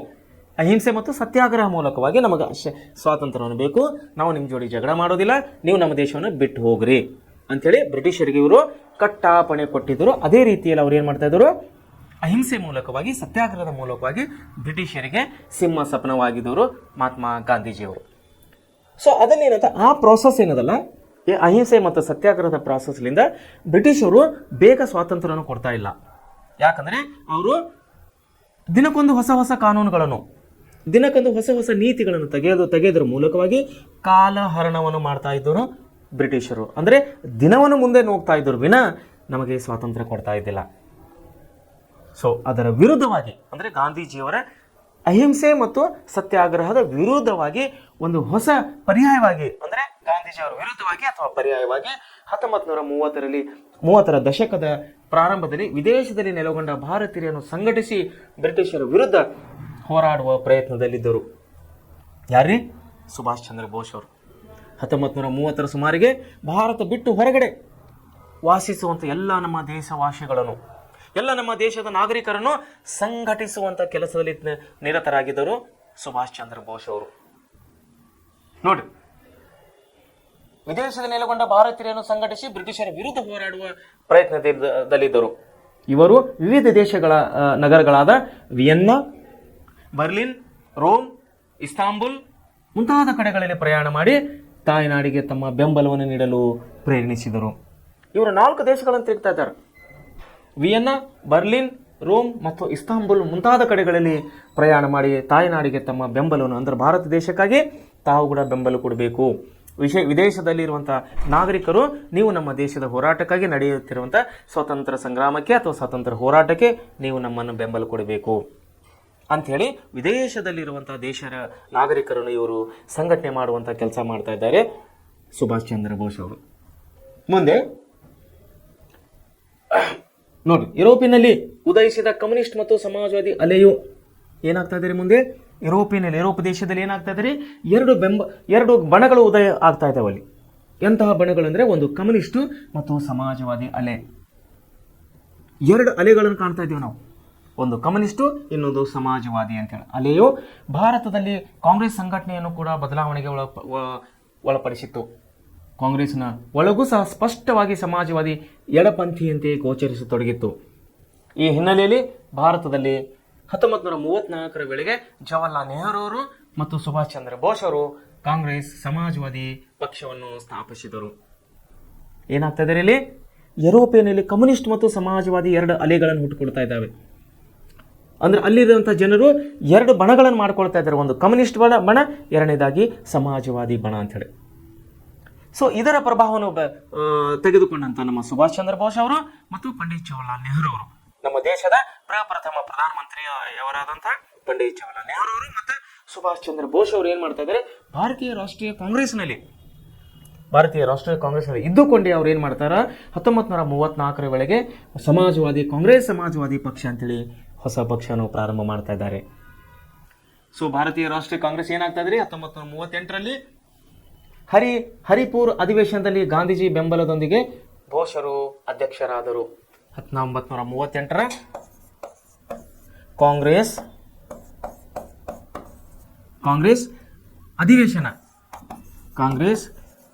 ಅಧಿವೇಶನದ ಅಧ್ಯಕ್ಷತೆಯನ್ನು ತಗೋತಾ ಇದ್ದಾರೆ ಸುಭಾಷ್ ಚಂದ್ರ ಬೋಸ್ ಅವರು. ಅದು ಎಲ್ಲಿ ನಡೀತಾ ಇದೆ ಅಂದರೆ ಹರಿಪುರ ಅನ್ನುವಂತಹ ಒಂದು ಪ್ರದೇಶದಲ್ಲಿ ನಡೆಯುವಂಥ ಕಾಂಗ್ರೆಸ್ ಅಧಿವೇಶನ 1938ರಲ್ಲಿ ಹರಿಪುರ ಅಧಿವೇಶನದಲ್ಲಿ ಗಾಂಧೀಜಿಯವರ ಬೆಂಬಲದೊಂದಿಗೆ ಸುಭಾಷ್ ಚಂದ್ರ ಬೋಸ್ ಅವರು ಪಾರ್ಟಿಯ ಅಂದರೆ ಭಾರತೀಯ ರಾಷ್ಟ್ರೀಯ ಕಾಂಗ್ರೆಸ್ನ ಅಧ್ಯಕ್ಷರಾಗ್ತಾ ಇದ್ದಾರೆ. ಬ್ರಿಟಿಷರ ಯುದ್ಧ ನೀತಿ ತಯಾರಿಕೆಗೆ ಸಂಬಂಧಿಸಿದಂತೆ ಮೃದು ಧೋರಣೆಯನ್ನು ಹೊಂದಿದ್ದ ಗಾಂಧೀಜಿ ಮತ್ತು ಬ್ರಿಟಿಷರ ವಿರುದ್ಧ ಕಠಿಣ ಧೋರಣೆಯನ್ನು ಹೊಂದಿದ್ದ ಸುಭಾಷರ ನಡುವೆ ಬಾಂಧವ್ಯದಲ್ಲಿ ಬಿರುಕು ಮೂಡಿತ್ತು. ಗಾಂಧೀಜಿಯವರು ಏನಾಗಿದ್ದರು, ಇಲ್ಲಿ ಮೃದು ಸ್ವಭಾವದವರಾಗಿದ್ದರು. ಆದರೆ ಸುಭಾಷ್ ಚಂದ್ರ ಬೋಸ್ ಅವರು ಅವರ ಮೃದು ಸ್ವಭಾವವನ್ನು ಒಪ್ಪುತ್ತಾ ಇಲ್ಲ. ಬೇಡ, ನಮಗೆ ಈ ಮೃದು ಸ್ವಭಾವದ ಪ್ರತಿಭಟನೆ ನಮಗೆ ಬೇಡ ಅಂತ ಹೇಳ್ತಾ ಇದ್ದಾರೆ ಸುಭಾಷ್ ಚಂದ್ರ ಬೋಸ್ ಅವರು. ಸೊ ಇದಕ್ಕಾಗಿ ಏನಾಗ್ತಾ ಇದ್ದಾರೆ, ಗಾಂಧೀಜಿ ಮತ್ತು ಸುಭಾಷ್ ಚಂದ್ರ ಬೋಸರ ಇಬ್ಬರ ಮಧ್ಯದಲ್ಲಿ ಒಡಕು ಅಥವಾ ವೈಮನಸ್ಸು ಅಥವಾ ಬಿರುಕನ್ನು ನಾವು ಕಾಣುವರಾಗಿದ್ದೇವೆ. ಸೊ ಜರ್ಮನರು ಬರುವ ಮೊದಲೇ ಭಾರತ ಬಿಡುಗಡೆಗೊಳ್ಳಬೇಕು, ಯುರೋಪಿನಲ್ಲಿ ಇಂಗ್ಲೆಂಡ್ ಪಡೆದುಕೊಂಡ ಪ್ರತಿ ಹೊಡೆತದೊಂದಿಗೆ ಭಾರತ ಮೇಲಿನ ಬ್ರಿಟಿಷ್ ಸಾಮ್ರಾಜ್ಯಶಾಹಿ ಹಿಡಿತವು ಖಂಡಿತವಾಗಿಯೂ ಕುಗ್ಗುತ್ತದೆ ಅನ್ನುವಂಥ ಮನೋಭಾವನೆಯನ್ನು ಸುಭಾಷ್ ಚಂದ್ರ ಬೋಸ್ ಅವರು ಹೊಂದಿದ್ದಾರೆ. ಜರ್ಮನರು ಬರುವ ಮೊದಲೇ ಭಾರತ ಬಿಡುಗಡೆ ಆಗಬೇಕು, ಬ್ರಿಟಿಷರ ಅಧಿಕಾರದಿಂದ ಭಾರತವನ್ನು ಬಿಡುಗಡೆ ಆಗಬೇಕು, ಯುರೋಪಿನಲ್ಲಿ ಇಂಗ್ಲೆಂಡ್ ಪಡೆದುಕೊಂಡಂಥ ಪ್ರತಿ ಹೊಡೆತದೊಂದಿಗೆ ಭಾರತದ ಮೇಲಿನ ಬ್ರಿಟಿಷ್ ಸಾಮ್ರಾಜ್ಯ ಹಿಡಿತವು ಖಂಡಿತವೂ ಕುಗ್ಗುತ್ತದೆ ಅನ್ನುವಂಥ ಮನೋಭಾವನೆ ಸುಭಾಷ್ ಚಂದ್ರ ಬೋಸ್ ಅವರದಾಗಿತ್ತು. ಅಂದರೆ 2ನೇ ಮಹಾಯುದ್ಧದಲ್ಲಿ ಜರ್ಮನ್ ಮತ್ತು ಜರ್ಮನಿ ಮತ್ತು ಅದರಲ್ಲಿ ನೇರವಾಗಿ ಬ್ರಿಟಿಷರ ವಿರುದ್ಧವಾಗಿ ನಡೆದಂಥ ಒಂದು ಪ್ರತಿಭಟನೆಗಳು ಸಾಕಷ್ಟು ಹೊಡೆತಗಳು ಕೊಟ್ಟಿದ್ದವು ಬ್ರಿಟಿಷರಿಗೆ. ಆ ಹೊಡೆತದಿಂದ ಬ್ರಿಟಿಷರು ಭಾರತವನ್ನು ಬಿಟ್ಟು ಹೋಗಬೇಕಂತೇಳಿ ಅವರ ಒಂದು ಮನೋಭಾವನೆ ಆಗಿತ್ತು. ಸೊ ಅಂತಾರಾಷ್ಟ್ರೀಯ ನೆರವನ್ನು ಈ ಸಂದರ್ಭದಲ್ಲಿ ಕೋರದೆ ಇದ್ದುದನ್ನು ಬೋಸ್ ಆಕ್ಷೇಪಿಸಿದರು. ಮಹಾತ್ಮ ಗಾಂಧೀಜಿಯವರು ಏನು ಮಾಡ್ತಾರೆ, ಸತ್ಯ ಮತ್ತು ಅಹಿಂಸೆ ಮೂಲಕವಾಗಿ ಇಲ್ಲಿ ಪ್ರತಿಭಟನೆಯನ್ನು ಮಾಡ್ತಾ ಇದ್ದಾರೆ. ಆದರೆ ವಿದೇಶಿಗರ ಸಹಾಯವನ್ನು ಇಲ್ಲಿ ಪಡೆದುಕೊಳ್ಳುತ್ತಾ ಇಲ್ಲ ಯಾರು, ಮಹಾತ್ಮ ಗಾಂಧೀಜಿಯವರು. ಸೊ ಇದನ್ನು ಅವ್ರಿಗೆ ಸರಿ ಅನಿಸಿಲ್ಲ. ಯಾರಿಗೆ, ಸುಭಾಷ್ ಚಂದ್ರ ಬೋಸ್ ಅವರು. ಅವ್ರು ಏನು ಮಾಡ್ತಾ ಇದ್ದಾರೆ, ಅಂತಾರಾಷ್ಟ್ರೀಯ ನೆರವನ್ನು ನಮಗೆ ಬೇಕು ಅಂತ ಹೇಳ್ತಾ ಇದ್ದಾರೆ. ಬೇರೆ ದೇಶದ ನೆರವು ಕೂಡ ನಮಗೆ ಬೇಕು ನಮ್ಮ ಸ್ವಾತಂತ್ರ್ಯಕ್ಕಾಗಿ ಅಂತೇಳಿ ಪ್ರತಿಪಾದನೆ ಮಾಡ್ತಾ ಇದ್ದಾರೆ ಸುಭಾಷ್ ಚಂದ್ರ ಬೋಸ್ ಅವರು. ಈ ಸಂದರ್ಭದಲ್ಲಿ ಕೋರದಿದ್ದ ಬೋಸ್ ಆಕ್ಷೇಪ ವ್ಯಕ್ತಪಡಿಸ್ತಾ ಇದ್ದಾರೆ, ವಿರೋಧ ವ್ಯಕ್ತಪಡಿಸ್ತಾ ಇದ್ದಾರೆ ಗಾಂಧೀಜಿಯವರ ಒಂದು ಮನೋಭಾವನೆಗೆ. 1930 ಕಾಂಗ್ರೆಸ್ನ ತ್ರಿಪುರಿ ಅಂದರೆ ಮಧ್ಯಪ್ರದೇಶದ ಜಬಲ್ಪುರ್ ಜಿಲ್ಲೆಯಲ್ಲಿರುವ ತ್ರಿಪುರಿ ಅಧಿವೇಶನದಲ್ಲಿ ಸುಭಾಷ್ ಚಂದ್ರ ಬೋಸ್ ಅವರು ಗಾಂಧೀಜಿಯವರ ವಿರೋಧದ ನಡುವೆಯೂ ಕಾಂಗ್ರೆಸ್ನ ಅಧ್ಯಕ್ಷರಾಗಿ ಆಯ್ಕೆಗೊಂಡರು. 1939 ಕಾಂಗ್ರೆಸ್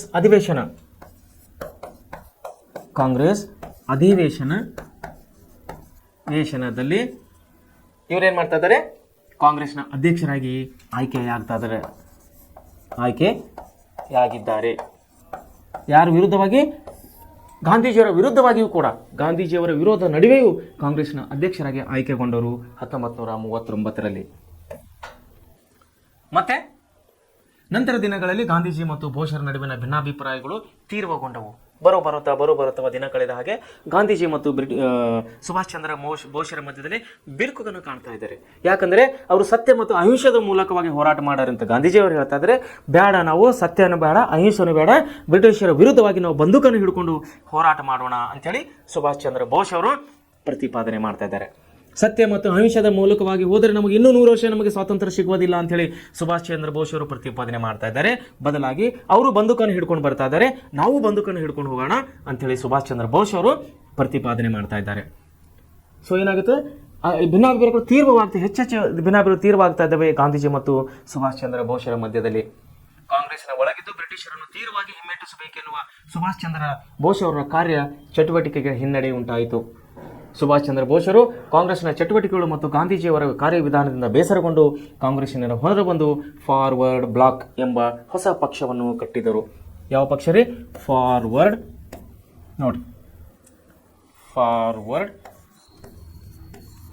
ಫಾರ್ವರ್ಡ್ ಬ್ಲಾಕ್ ಎನ್ನುವಂಥ ಪಕ್ಷವನ್ನು ಕಟ್ತಾ ಇದ್ದಾರೆ ಸುಭಾಷ್ ಚಂದ್ರ ಬೋಸ್ ಅವರು. ಹೊಸ ಪಕ್ಷವನ್ನು ಕಟ್ತಾ ಇದ್ದಾರೆ. ಈ ಪಕ್ಷವು ಪ್ರಗತಿಪರ ಮತ್ತು ತೀವ್ರತರ ಬದಲಾವಣೆಗಳ ಗುರಿಯನ್ನು ಹೊಂದಿದ್ದು ಬ್ರಿಟಿಷರ ವಿರುದ್ಧ ತಯಾರಿಯನ್ನು ಹಾಗೂ ಜಾಗತಿಕ ಯುದ್ಧದಲ್ಲಿ ಭಾರತದ ಪಾಲ್ಗೊಳ್ಳುವಿಕೆಯನ್ನು ಸುಭಾಷರು ವಿರೋಧ ಮಾಡ್ತಾ ಇದ್ದಾರೆ. ಪರಿಣಾಮವಾಗಿ ಬ್ರಿಟಿಷ್ ಸರ್ಕಾರವು ಸುಭಾಷ್ ಚಂದ್ರ ಬೋಸರನ್ನು ಜೈಲಿಗೆ ಹಾಕ್ತಾ ಇದೆ, ಅಂದರೆ ಬಂಧನ ಮಾಡ್ತಾ ಇದ್ದಾರೆ. ಸೊ ಭಾರತ ಮತ್ತು 38 ಕೋಟಿ ಜನ ನನ್ನ ದೇಶವನ್ನು ವಿಮುಕ್ತಗೊಳಿಸುತ್ತೇನೆ ಎಂದು ದೇವರ ಹೆಸರಲ್ಲಿ ಪ್ರಮಾಣ ಮಾಡುತ್ತೇನೆ. ಸ್ವಾತಂತ್ರ್ಯ ಗಳಿಸಿದ ನಂತರವೂ ಸ್ವತಂತ್ರ ಭಾರತ ಉಳಿವಿಗಾಗಿ ನನ್ನ ಕಡೆಯ ರಕ್ತದ ತೊಟ್ಟನ್ನು ಹರಿಸಲು ಸದಾ ಸಿದ್ಧನೇ ಇರುವೆನು ಅಂತೇಳಿ ಸುಭಾಷ್ ಚಂದ್ರ ಬೋಸ್ ಇಲ್ಲಿ ಪ್ರತಿಜ್ಞೆ ಮಾಡ್ತಾ ಇದ್ದಾರೆ. ಅಂದರೆ ಅವತ್ತಿನ ಕಾಲಕ್ಕೆ ನಮ್ಮ ದೇಶದ ಜನಸಂಖ್ಯೆ 38 ಕೋಟಿ. ಸುಭಾಷ್ ಚಂದ್ರ ಬೋಸ್ ಹೇಳ್ತಾ ಇದ್ದಾರೆ, 38 ಕೋಟಿ ಜನರು ದೇಶವನ್ನು ಮುಕ್ತಗೊಳಿಸ್ತೇನೆ, ಬ್ರಿಟಿಷರ ಅಧಿಕಾರದಿಂದ, ದಬ್ಬಾಳಿಕೆಯಿಂದ ಸ್ವಾತಂತ್ರ್ಯ ತಂದು ಕೊಡ್ತೇನೆ, ಮತ್ತೆ ಬದುಕು ಇರುವವರೆಗೆ ಸ್ವಾತಂತ್ರ್ಯವನ್ನು ಕಾಯ್ದುಕೊಂಡು ಬರುತ್ತೇನೆ, ನಮ್ಮ ದೇಶವನ್ನು ಕಾಯ್ದುಕೊಂಡು ಬರುತ್ತೇನೆ ಅನ್ನುವಂಥ ಮಾತನ್ನು ಇಲ್ಲಿ ಸುಭಾಷ್ ಚಂದ್ರ ಬೋಸ್ ಅವರು ಕೊಡ್ತಾ ಇದ್ದಾರೆ. ಸೊ ವಿದ್ಯಾರ್ಥಿಗಳೇ ತಾವೆಲ್ಲರೂ ಇಷ್ಟೊತ್ತ ಇವೆಲ್ಲ ವಿಷಯಗಳನ್ನು, ಅಂದರೆ ನಾವು 3 ಕಾರ್ಮಿಕ ಹೋರಾಟಗಳನ್ನು ಕಾಣಿದ್ದೀವಿ. ಒಂದು ರೈತರ ಹೋರಾಟ, ಕಾರ್ಮಿಕರ ಹೋರಾಟ ಮತ್ತು ಬುಡಕಟ್ಟು ಬಂಡಾಯಕ್ಕೆ ಬದಲಾಗಿ ಸುಭಾಷ್ ಚಂದ್ರ ಬೋಸ್ ಅವರು, ಈ 4 ವಿಷಯಗಳನ್ನು ಇವತ್ತು ನಾವು ಅಭ್ಯಾಸ ಮಾಡಿದ್ದೇವೆ. ತಾವು ವಿದ್ಯಾರ್ಥಿಗಳೇ ಇವೆಲ್ಲ ವಿಷಯಗಳು ತಾವು ಒಳ್ಳೆ ರೀತಿಯಲ್ಲಿ ನೆನಪಿನಟ್ಟಿಕೊಂಡು ಒಳ್ಳೆ ರೀತಿಯಲ್ಲಿ ಅಭ್ಯಾಸ ಮಾಡ್ತೀರ ಅಂತೇಳಿ ಈ ಮೂಲಕ ನಿಮ್ಮನ್ನು ವಿನಂತಿಸೋದ್ರ ಮೂಲಕವಾಗಿ ಇವತ್ತಿನ ಕ್ಲಾಸನ್ನು ಇಲ್ಲೇ ಸ್ಟಾಪ್ ಮಾಡ್ತಾ ಇದ್ದೇನೆ. ನಾಳೆ ನಾವು ಇನ್ನೊಂದು ಹೊಸ ಕ್ಲಾಸಿಗೆ, ಹೊಸ ವಿಷಯಕ್ಕೆ ಹೋಗಿ ಅಭ್ಯಾಸ ಮಾಡೋಣ. ಧನ್ಯವಾದಗಳು.